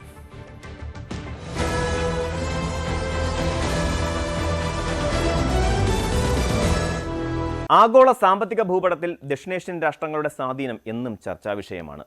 എന്നാൽ 2026-ൽ ഇന്ത്യയും യൂറോപ്യൻ യൂണിയനും തമ്മിൽ ഒപ്പുവെച്ച ചരിത്രപരമായ സ്വതന്ത്ര വ്യാപാര കരാർ ഈ മേഖലയിലെ പതിറ്റാണ്ടുകൾ നീണ്ട വ്യാപാര സമവാക്യങ്ങളെ അടിമുടി മാറ്റിയെഴുതുകയാണ്. ഇന്ത്യയെ സംബന്ധിച്ചിടത്തോളം ഇതൊരു വമ്പിച്ച കുതിച്ചുചാട്ടമാണെങ്കിൽ അയൽ രാജ്യങ്ങളായ പാകിസ്ഥാനെയും ബംഗ്ലാദേശിനെയും ഇത് വലിയൊരു സാമ്പത്തിക വെല്ലുവിളിയാണ് ഉയർത്തുന്നത്. വരാനിരിക്കുന്ന വർഷങ്ങളിൽ യൂറോപ്യൻ വിപണിയിൽ ഇന്ത്യ എങ്ങനെ ആധിപത്യം ഉറപ്പിക്കുന്നുവെന്നും അത് അയൽ രാജ്യങ്ങളുടെ കയറ്റുമതി മേഖലയെ എങ്ങനെ ബാധിക്കുമെന്നും പരിശോധിക്കുന്നത് വർത്തമാനകാലത്തെ ഏറ്റവും പ്രസക്തമായ വിഷയങ്ങളിലൊന്നാണ്. യൂറോപ്യൻ യൂണിയനുമായുള്ള ഈ കരാർ കേവലം ഒരു വ്യാപാര ഉടമ്പടിയല്ല, മറിച്ച് ഇന്ത്യയുടെ ആഗോള സാമ്പത്തിക നയതന്ത്രത്തിന്റെ വിജയമാണ്. കരാർ പൂർണ്ണമായി നടപ്പിലാകുന്നതോടെ ഇന്ത്യയിൽ നിന്നുള്ള കയറ്റുമതിയുടെ 93% ഉൽപ്പന്നങ്ങളും തീരുവകളില്ലാതെ യൂറോപ്പിലേക്ക് പ്രവേശിക്കും. വസ്ത്രങ്ങൾ, തുകലുൽപ്പന്നങ്ങൾ, രത്നങ്ങൾ, ആഭരണങ്ങൾ, സമുദ്രോൽപ്പന്നങ്ങൾ തുടങ്ങിയ മേഖലകളിൽ ഇന്ത്യക്ക് ഇത് വലിയൊരു വഴിത്തിരിവാകും. കഴിഞ്ഞ ഒരു പതിറ്റാണ്ടിനിടെ യൂറോപ്പിലേക്കുള്ള ഇന്ത്യയുടെ വ്യാപാരം 90% വർദ്ധിച്ചിരുന്നു എന്നത് ശ്രദ്ധേയമാണ്. അതും ഇന്ത്യൻ വ്യാപാരികൾ ഉയർന്ന ഇറക്കുമതി തീരുവ നൽകിക്കൊണ്ടിരുന്ന കാലഘട്ടത്തിലാണ് ഈ വളർച്ച ഉണ്ടായത് എന്നത് കരാറിൻ്റെ പ്രാധാന്യം വർദ്ധിപ്പിക്കുന്നു. ഇപ്പോൾ ഈ നിയന്ത്രണങ്ങൾ നീങ്ങുന്നതോടെ ഇന്ത്യൻ ഉൽപ്പന്നങ്ങളുടെ വില യൂറോപ്യൻ വിപണിയിൽ കുറയുകയും അത് വിപണി പിടിച്ചെടുക്കാൻ സഹായിക്കുകയും ചെയ്യും. പാകിസ്ഥാനെ സംബന്ധിച്ചിടത്തോളം ഈ കരാർ നൽകുന്ന സൂചനകൾ അത്ര ശുഭകരമല്ല. യൂറോപ്യൻ യൂണിയൻ നൽകിയിരുന്ന GSP+ പദവി ഉപയോഗിച്ച് കഴിഞ്ഞ കുറേ വർഷങ്ങളായി പാകിസ്ഥാൻ തങ്ങളുടെ ടെക്സ്റ്റൈൽ ഉൽപ്പന്നങ്ങൾ കുറഞ്ഞ നികുതിയിൽ യൂറോപ്പിലേക്ക് അയച്ചിരുന്നു. ഇന്ത്യ ഉയർന്ന നികുതി നൽകേണ്ടി വന്നപ്പോൾ ആ പഴുതുപയോഗിച്ചാണ് പാകിസ്ഥാൻ വിപണിയിൽ പിടിച്ചു നിന്നത്. എന്നാൽ പുതിയ കരാറിലൂടെ ഇന്ത്യക്കും സമാനമായ രീതിയിൽ നികുതിരഹിത പ്രവേശനം ലഭിക്കുന്നതോടെ പാകിസ്ഥാന്റെ ഈ ഏകപക്ഷീയമായ മുൻഗണന ഇല്ലാതാവുകയാണ്. പാകിസ്ഥാന്റെ ആകെ കയറ്റുമതിയുടെ വലിയൊരു ഭാഗം വസ്ത്രവ്യാപാരത്തെ ആശ്രയിച്ചാണ് ഇരിക്കുന്നത്.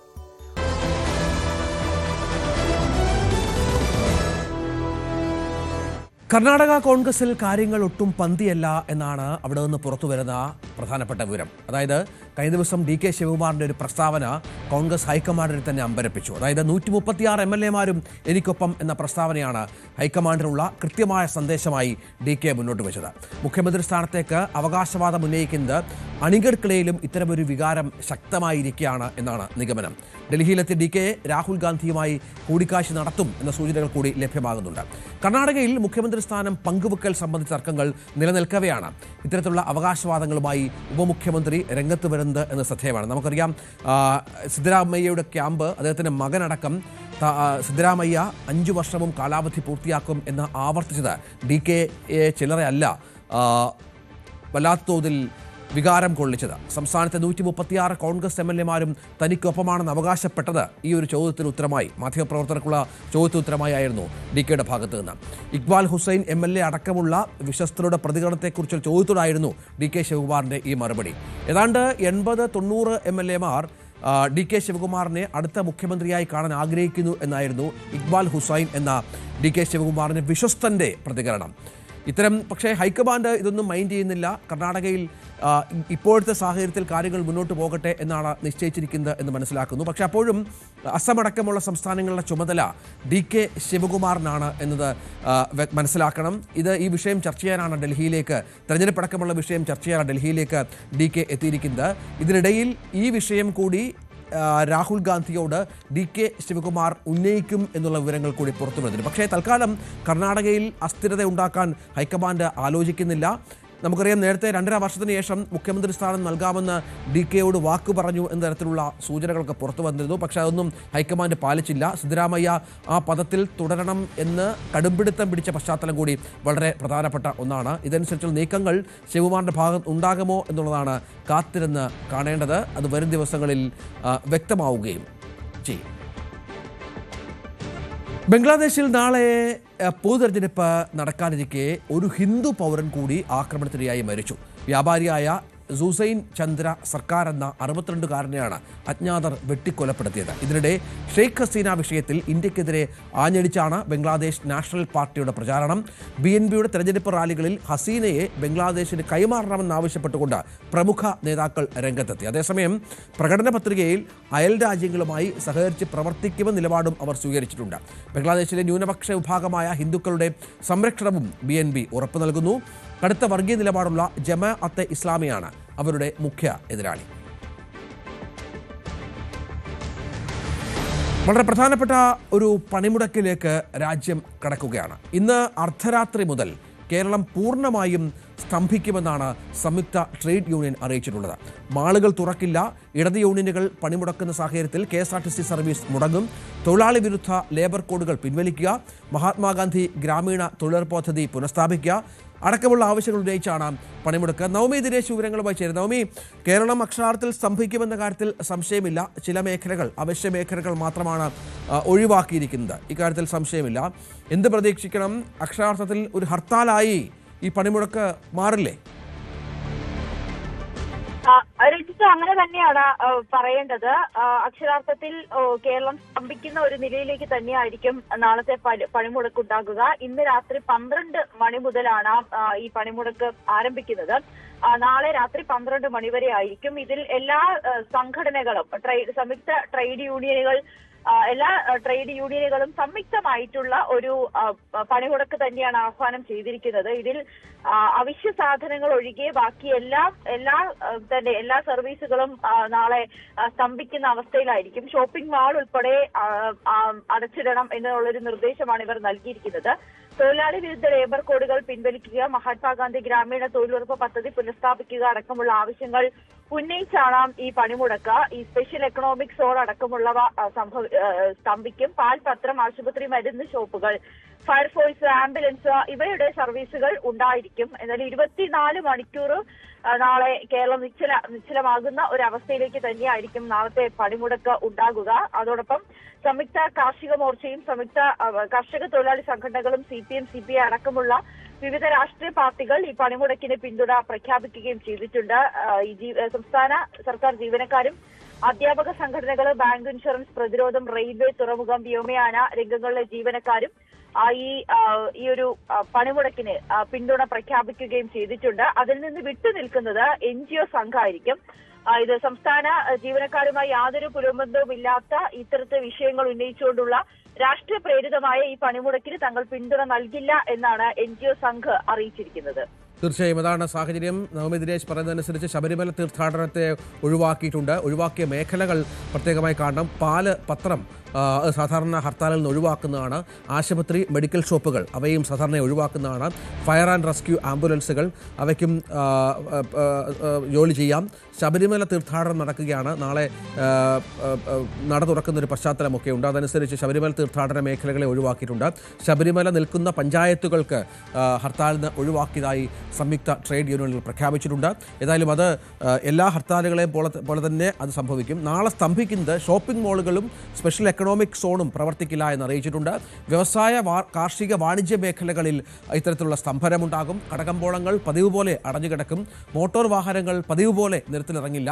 സർക്കാർ ഓഫീസുകൾ ഉറപ്പായും പ്രവർത്തിക്കില്ല, അക്കാര്യത്തിൽ സംശയമില്ല. അത്തരത്തിൽ പൂർണ്ണമായും ഒരു ഹർത്താലിൻ്റെ തരത്തിലാകും കാര്യങ്ങൾ മുന്നോട്ട് പോവുക എന്നത് മനസ്സിലാക്കണം. ഒഴിവാക്കിയവയുടെ കൂട്ടത്തിൽ അവശ്യ സർവീസുകൾ മാത്രമാണ് ഉള്ളത്. മറ്റ് മേഖലകളെല്ലാം സ്തംഭിപ്പിച്ചുകൊണ്ട് പൂർണ്ണമായും ഒരു ഹർത്താലായി പണിമുടക്ക് മാറും. അതും 8-12 മണിക്കൂറല്ല, 24 മണിക്കൂർ. അതായത് ഇന്ന് രാത്രി 12 മണിക്ക് ആരംഭിച്ചാൽ നാളെ വ്യാഴാഴ്ച രാത്രി 12 മണി വരെ നീളുന്ന 24 മണിക്കൂർ സമയം സംസ്ഥാനം പൂർണ്ണമായും സ്തംഭിക്കും എന്ന കാര്യത്തിൽ സംശയമില്ല. മറ്റൊരു വാർത്തയിലേക്ക് പോയാൽ നടൻ ബിജു മേനോൻ ഉൾപ്പെട്ട വിവാദം അത് കഴിഞ്ഞ 2 ദിവസമായി സിനിമാ മേഖലയിൽ വലിയ ചർച്ചയാണ്. ശ്രീ ബി ഉണ്ണികൃഷ്ണൻ സംഘടനാ നേതാവ്, അദ്ദേഹമാണ് ഈ വിഷയം ചർച്ചയിൽ കൊണ്ടുവന്നത്. ബിജു മേനോൻ്റെ പേരെടുത്ത്, സാധാരണ നടന്മാരെയൊക്കെ ആരോപണം ഉന്നയിക്കാറുണ്ടെങ്കിലും പേരെടുത്ത് നേരിട്ട് ബിജു മേനോന് നേരെ ഒരു ആക്രമണം നടത്തുകയായിരുന്നു നിർമ്മാതാക്കൾ അടക്കമുള്ളവർ, സംഘടനാ ഭാരവാഹികൾ. 2 സിനിമകളുടെ പ്രൊമോഷന് ബിജു മേനോൻ വരാത്തത് കാരണം നിർമ്മാതാവിന് 25 ലക്ഷത്തോളം രൂപയുടെ നഷ്ടമുണ്ടായി എന്നാണ് ചൂണ്ടിക്കാട്ടിയത്. അത് പക്ഷേ അവർ വിട്ടുകൊടുക്കാൻ തയ്യാറല്ല. ഈ സിനിമയുടെ നിർമ്മാതാവ് അനൂപ് കണ്ണന് 15 ലക്ഷം രൂപ ബിജു മേനോൻ നൽകണമെന്നാണ് പ്രൊഡ്യൂസേഴ്സ് അസോസിയേഷൻ ഇപ്പോൾ ആവശ്യപ്പെട്ടിരിക്കുന്നത്. അതും ലിസ്റ്റിൻ സ്റ്റീഫൻ നിർമ്മിക്കുന്ന പുതിയ ചിത്രത്തിലെ പ്രതിഫലത്തിൽ നിന്ന് ബിജു ഈ പണം നൽകണം എന്നാണ് ഇപ്പോൾ ആവശ്യപ്പെട്ടിരിക്കുന്നത്. ബിജു മേനോൻ നിർമ്മാതാവിന് നഷ്ടം വരുത്തിയെന്ന ആരോപണത്തിന് പിന്നാലെയാണ് ഈ ആവശ്യം കടുപ്പിച്ചുകൊണ്ട് നിർമ്മാതാക്കൾ രംഗത്ത് വന്നിരിക്കുന്നത്. ഇതിനോട് ഈ 2 ദിവസമായി ഈ ആരോപണം അന്തരീക്ഷത്തിലുണ്ട്. അത് ഈ പറഞ്ഞതുപോലെ കൃത്യമായ മറുപടി നൽകാൻ ബിജു മേനോൻ തയ്യാറായിട്ടില്ല. ബിജു മേനോനെ പിന്തുണച്ച് അനൂപ് മേനോനെ പോലെയുള്ള ചില നടന്മാർ രംഗത്ത് വരുന്ന പശ്ചാത്തലം കൂടി നമ്മൾ കഴിഞ്ഞ ദിവസം കണ്ടു. നവമി ദിനേശ് ശരിയാണ്. നവമി, സിനിമയിലെ ഈ തർക്കം ഒരു പുതിയ തലത്തിലേക്ക് പോവുകയാണ്. ഒരുപക്ഷെ ഇത്ര കടുപ്പിക്കുന്നത് പ്രതിഫലവും നൽകണം, 15 ലക്ഷം നൽകണം എന്നൊക്കെ പറഞ്ഞ് ഇത്ര കടുപ്പിക്കുന്ന നിർമ്മാതാക്കൾ ആദ്യമായി ആയിരിക്കും. ഇത് ബിജു മേനോൻ അംഗീകരിച്ചില്ലെങ്കിൽ ബിജുവിനെ സഹകരിപ്പിക്കേണ്ട എന്നാണ് നിലപാട്. എത്രത്തോളം സങ്കീർണമാണ് സിനിമാ രംഗത്തെ ഈ സാഹചര്യം?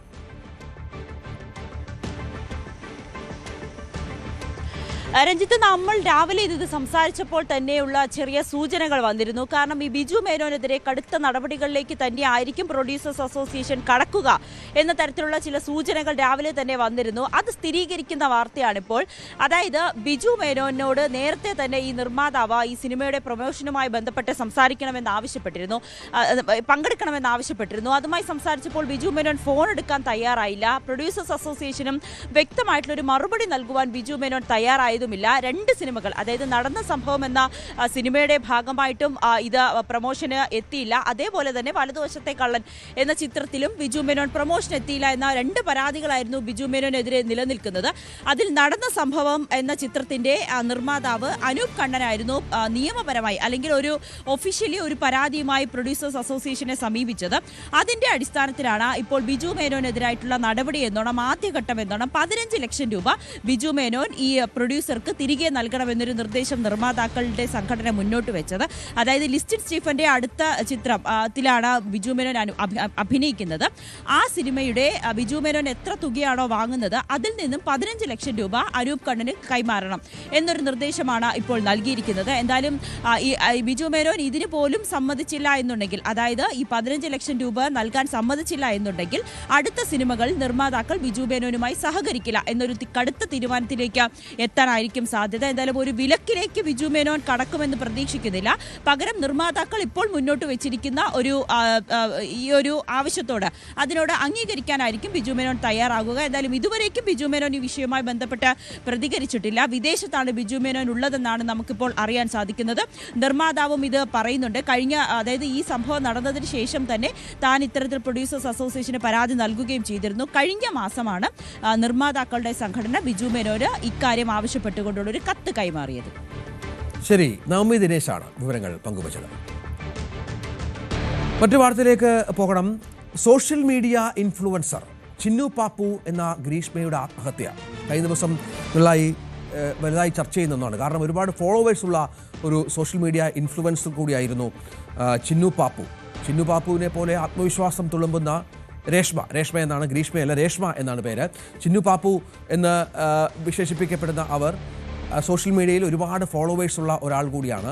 അവർക്ക് ആത്മവിശ്വാസത്തോടെ വീഡിയോസൊക്കെ പങ്കുവെക്കുന്ന, കാസർഗോഡൻ ഭാഷയിൽ പ്രേക്ഷകരെ കയ്യിലെടുത്ത ഒരാൾ കൂടിയാണ്. അവരെ പോലെ അത്രത്തോളം ആത്മവിശ്വാസമുള്ള ഒരാൾ വീണ്ടും ഈ ആത്മഹത്യ എന്ന തരത്തിലേക്ക് ചെന്നെത്തുക എന്നത് ഒരിക്കലും നമുക്ക് വിശ്വസിക്കാവുന്ന ഒന്നല്ല. ആത്മഹത്യ ഒന്നിനും പരിഹാരമല്ല എന്ന് തുടർച്ചയായി പറയുന്ന ഒരു പശ്ചാത്തലം കൂടി ഇതിനോട് ചേർത്ത് വെക്കണം. നമ്മൾ നേരത്തെ കോൺഫിഡൻറ്റ് റോയിയുടെ ആത്മഹത്യയുമായി ബന്ധപ്പെട്ട് ഒരുപാട് ചർച്ചകൾ നടത്തുകയാണ്. അതിൻ്റെ കാരണങ്ങൾ ഇതുവരെ പുറത്തു വന്നിട്ടില്ല.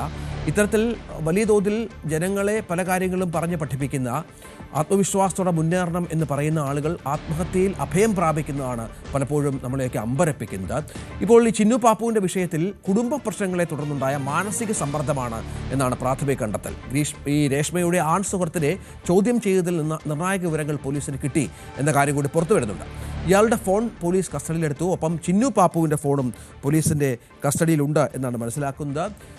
നമ്മോടൊപ്പം ഇപ്പോൾ KV ബൈജു ചേരുകയാണ്. ബൈജു, നമ്മൾ ഇന്നലെ സംസാരിച്ചപ്പോഴും ഇത്തരത്തിൽ ചില മാനസിക സമ്മർദ്ദങ്ങൾ, ഒപ്പം താമസിച്ചിരുന്ന ആൺ സുഹൃത്തുമായി ബന്ധപ്പെട്ട പ്രശ്നങ്ങൾ, ഇതൊക്കെ അവരെ ഇത്തരമൊരു പ്രവൃത്തിയിലേക്ക് എത്താൻ കാരണമായി എന്ന സൂചനകൾ പുറത്തു വന്നിരുന്നു. പോലീസ് ഇത് ഏതാണ്ട് പൂർണ്ണമായും ഉറപ്പിച്ചോ? തീർച്ചയായും രഞ്ജിത്തെ, ഈ കാര്യത്തിൽ പോലീസ് പറയുന്നത് ഇങ്ങനെയാണ്: ഇവരുടെ ജീവിതത്തിലുണ്ടായ പല പ്രശ്നങ്ങൾ അതെല്ലാം വലിയ തോതിലുള്ള മാനസിക സമ്മർദ്ദത്തിന് ഇവരെ ഇടയാക്കി. പ്രത്യേകിച്ച് ഏറ്റവും ഒടുവിൽ ഈ ആൺസുഹൃത്തുമായി ജീവിക്കുമ്പോൾ തന്നെ വലിയ തോതിലുള്ള പ്രശ്നങ്ങൾ ഇവർ തമ്മിൽ ഉണ്ടായിരുന്നു. നേരത്തെ വിവാഹം കഴിച്ച ആ ഭർത്താവ് മറ്റൊരു പെൺകുട്ടിയോടൊപ്പം, അതായത് വിവാഹിതയായ ഒരു പെൺകുട്ടിയോടൊപ്പം ഒളിച്ചോടി. ഇതെല്ലാം ഈ കുട്ടിയെ സംബന്ധിച്ചിടത്തോളം വലിയ തോതിൽ മാനസിക സമ്മർദ്ദം ഉണ്ടാക്കിയതാണ് പോലീസ് പറയുന്നത്. ഈ ആൺ സുഹൃത്തിനെ ചോദ്യം ചെയ്തതിൽ നിന്നാണ് പോലീസിന് വലിയ നിർണായക വിവരങ്ങൾ കിട്ടിയത്. ഇതിൽ പലതും വ്യക്തിപരമായ കാര്യങ്ങളാണ്. അത്തരത്തിൽ നമുക്ക് പ്രേക്ഷകരോട് പങ്കുവെക്കാൻ ബുദ്ധിമുട്ടുള്ള കാര്യങ്ങളാണ്. കാരണം തികച്ചും അവരുടെ വ്യക്തിപരമായ കാര്യങ്ങളാണ്. അവരുടെ വ്യക്തി ജീവിതത്തിലുണ്ടായ പല പ്രശ്നങ്ങളാണ്. രഞ്ജിത്ത് സൂചിപ്പിച്ചതുപോലെ തന്നെ ഇവരുടെ വീഡിയോകൾ അത് നമുക്ക് കാണുമ്പോൾ വലിയ തോതിൽ ഇവർക്ക് ആത്മവിശ്വാസം പകരുന്നതും അതുപോലെ തന്നെ സന്തോഷിപ്പിക്കുന്ന തരത്തിലായുള്ള വീഡിയോകളായിരുന്നു ഇവരുടെ ബ്ലോഗുകളിലൊക്കെ ഉണ്ടായിരുന്നത്. കഴിഞ്ഞ ദിവസം ഏറ്റവും ഒടുവിൽ ഇവർ പങ്കുവെച്ച വീഡിയോയിൽ പോലും അത്തരത്തിൽ ഒരു സൂചന പോലും ഇവർക്ക് ഏതെങ്കിലും തരത്തിൽ മാനസികമായ ഒരു പ്രശ്നം അല്ലെങ്കിൽ അവർക്കൊരു ബുദ്ധിമുട്ടുണ്ട് എന്ന തരത്തിൽ തോന്നിപ്പിക്കുന്ന രീതിയിലായിരുന്നില്ല. അത് തന്നെയാണ് കുടുംബവും ഇന്നലെ വ്യക്തമാക്കിയത്. ഇവർക്ക് ഏതെങ്കിലും പ്രശ്നമുണ്ടായതായി വീട്ടുകാരോട് പങ്കുവച്ചിരുന്നില്ല, സഹോദരനോട് പങ്കുവച്ചിരുന്നില്ല. അങ്ങനെ ഈ ഒരു പെട്ടെന്നുണ്ടായ ഒരു വിഷമത്തിൽ ഒരു ആത്മഹത്യ എന്ന ഒരു രീതിയിലാണ് ഇപ്പോൾ പോലീസ് പറയുന്നത്. അതായത് ഇതിൽ അസ്വാഭാവികമായി പുറത്തു നിന്നുള്ള ഒരു പ്രേരണ, അത്തരത്തിലുള്ള പ്രേരണ കുറ്റമോ അങ്ങനെയൊന്നും ചുമത്താൻ തക്ക രീതിയിലുള്ള തെളിവുകളൊന്നും പോലീസിന് ലഭിച്ചിട്ടില്ല. ഈ ആൺ സുഹൃത്തിന്റെ ഫോൺ പോലീസ് കസ്റ്റഡിയിൽ വാങ്ങിയിട്ടുണ്ട്. അതോടൊപ്പം ഗ്രീഷ്മയുടെ ഫോണും വിശദമായ പരിശോധന നടത്തും. എന്നാലും ഈ ആൺ സുഹൃത്തിനെ അവരുടെ രക്ഷിതാക്കൾക്കൊപ്പം പറഞ്ഞുവിടുന്ന സാഹചര്യമാണ്. 2 ദിവസം കസ്റ്റഡിയിൽ തന്നെയായിരുന്നു. വിശദമായ മൊഴിയെടുക്കുന്ന സാഹചര്യം ഉണ്ടായിരുന്നു. ഒപ്പം സുഹൃത്തുക്കളുടെയും മൊഴി രേഖപ്പെടുത്തിയിട്ടുണ്ട്. എന്നാൽ നിലവിൽ ഇതിൽ ഒരു മാനസിക സമ്മർദ്ദത്തെ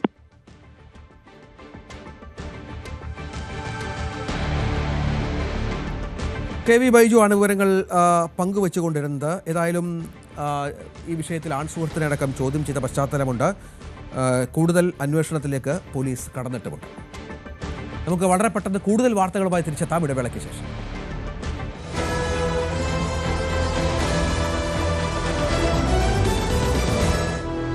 ആഗോള സാമ്പത്തിക ഭൂപടത്തിൽ ദക്ഷിണേഷ്യൻ രാഷ്ട്രങ്ങളുടെ സ്വാധീനം എന്നും ചർച്ചാ വിഷയമാണ്.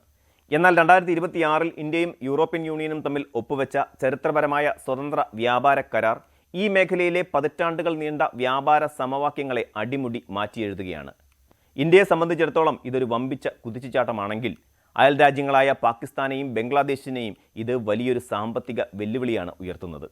വരാനിരിക്കുന്ന വർഷങ്ങളിൽ യൂറോപ്യൻ വിപണിയിൽ ഇന്ത്യ എങ്ങനെ ആധിപത്യം ഉറപ്പിക്കുന്നുവെന്നും അത് അയൽ രാജ്യങ്ങളുടെ കയറ്റുമതി മേഖലയെ എങ്ങനെ ബാധിക്കുമെന്നും പരിശോധിക്കുന്നത് വർത്തമാനകാലത്തെ ഏറ്റവും പ്രസക്തമായ വിഷയങ്ങളിലൊന്നാണ്. യൂറോപ്യൻ യൂണിയനുമായുള്ള ഈ കരാർ കേവലം ഒരു വ്യാപാര ഉടമ്പടിയല്ല, മറിച്ച് ഇന്ത്യയുടെ ആഗോള സാമ്പത്തിക നയതന്ത്രത്തിൻ്റെ വിജയമാണ്. കരാർ പൂർണ്ണമായി നടപ്പിലാകുന്നതോടെ ഇന്ത്യയിൽ നിന്നുള്ള കയറ്റുമതിയുടെ 93%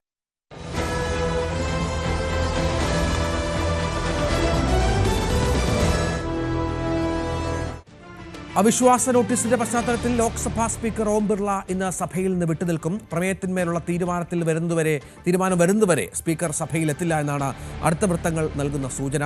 ബജറ്റ് സമ്മേളനത്തിന്റെ ആദ്യഘട്ടം വെള്ളിയാഴ്ചയാണ് അവസാനിക്കുന്നത്. ബജറ്റ് ചർച്ച ഇന്നും ലോക്സഭയിൽ തുടരും. പ്രതിപക്ഷ നേതാവ് രാഹുൽ ഗാന്ധി ഇന്ന് സംസാരിക്കും. പാർവതി ഏറ്റവും പുതിയ വിവരങ്ങളുമായി ചേരുകയാണ്. പാർവതി, ഇതിപ്പോൾ ലോക്സഭയിൽ കഴിഞ്ഞ ദിവസങ്ങളിലൊക്കെ നാടകീയമായ നിരവധി സംഭവവികാസങ്ങൾ ഉണ്ടായതാണ്. ഇപ്പോൾ എന്താണ് ഇന്നത്തെ സാഹചര്യം? സ്പീക്കർ ലോക്സഭയിലേക്ക് എത്തില്ല, പക്ഷേ രാഹുൽ ഗാന്ധി സംസാരിക്കും എന്നും വിവരങ്ങൾ പുറത്തു വരുന്നു. രഞ്ജിത്ത്, സ്പീക്കർക്കെതിരെ അസാധാരണ സംഭവങ്ങളാണ് കഴിഞ്ഞ ദിവസം ലോക്സഭയിൽ ഉണ്ടായത്. അവിശ്വാസ നോട്ടീസിലൂടെ ലോക്സഭയിൽ ഭരണ പ്രതിപക്ഷ പോരും രൂക്ഷമാണ്. സ്പീക്കർ ഓം ബിർള ഇന്ന് ലോക്സഭയിൽ എത്തില്ല, ധാർമ്മികമായി മാറി നിൽക്കുന്നുവെന്നാണ് അദ്ദേഹം വ്യക്തമാക്കിയത്. അദ്ദേഹം പാർലമെന്റിൽ എത്തുന്നുണ്ടെങ്കിലും സഭാ നടപടികളിൽ പങ്കെടുക്കില്ല.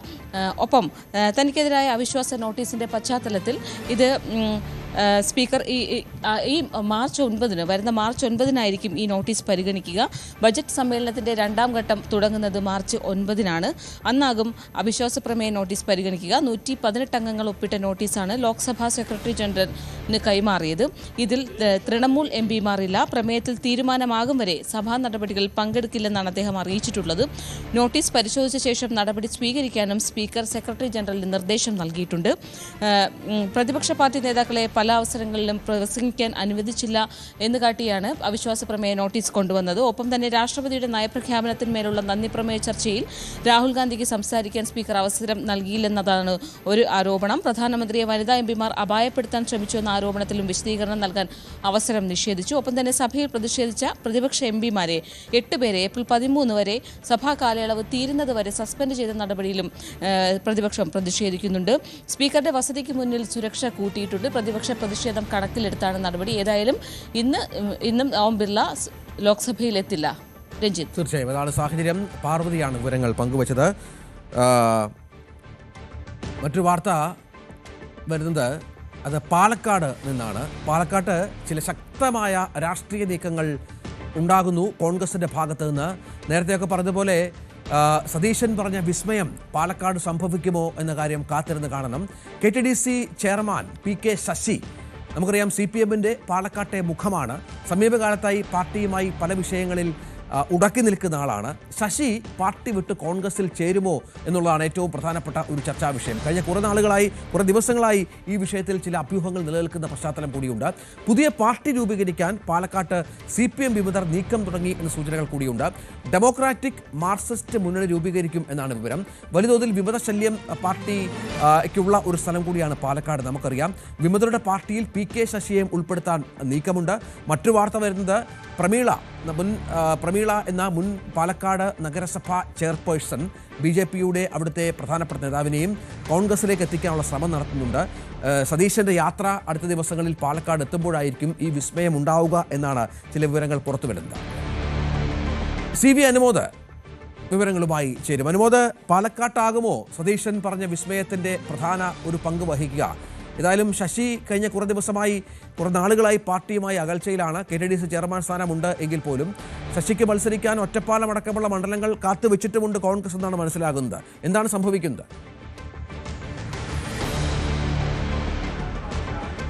രഞ്ജിത്ത്, പാലക്കാട്ടെ കമ്മ്യൂണിസ്റ്റ് ആശയങ്ങളിൽ കമ്മ്യൂണിസ്റ്റ് പാർട്ടിയിൽ അസംതൃപ്തരായവരുടെ ഒരു കൂട്ടായ്മ അത് UDFന് പിന്തുണയുമായിട്ട് രൂപീകരിക്കുക എന്നതാണ് ഇപ്പോൾ ഇവിടെ സംഭവിക്കുന്ന പ്രധാനപ്പെട്ട ഒരു കാര്യം. കൊഴിഞ്ഞാമ്പാറയിലെയും അതുപോലെ ഒറ്റപ്പാലത്തെയും മണ്ണാർക്കാട്ടെയും തുടങ്ങി പാലക്കാട് ജില്ലയിലെ വിവിധ മണ്ഡലങ്ങളിലുള്ള കമ്മ്യൂണിസ്റ്റ് പാർട്ടി നയങ്ങളോട് അസംതൃപ്തിയുള്ളവരുടെ ഒരു കൂട്ടായ്മ എന്ന രീതിയിലാണ് ഇത് രൂപീകരിക്കപ്പെടുന്നത്. ഇതിലേറ്റവും പ്രധാനം PK ശശി ഇവർക്കൊപ്പം ചേരുമോ എന്നുള്ളതാണ്.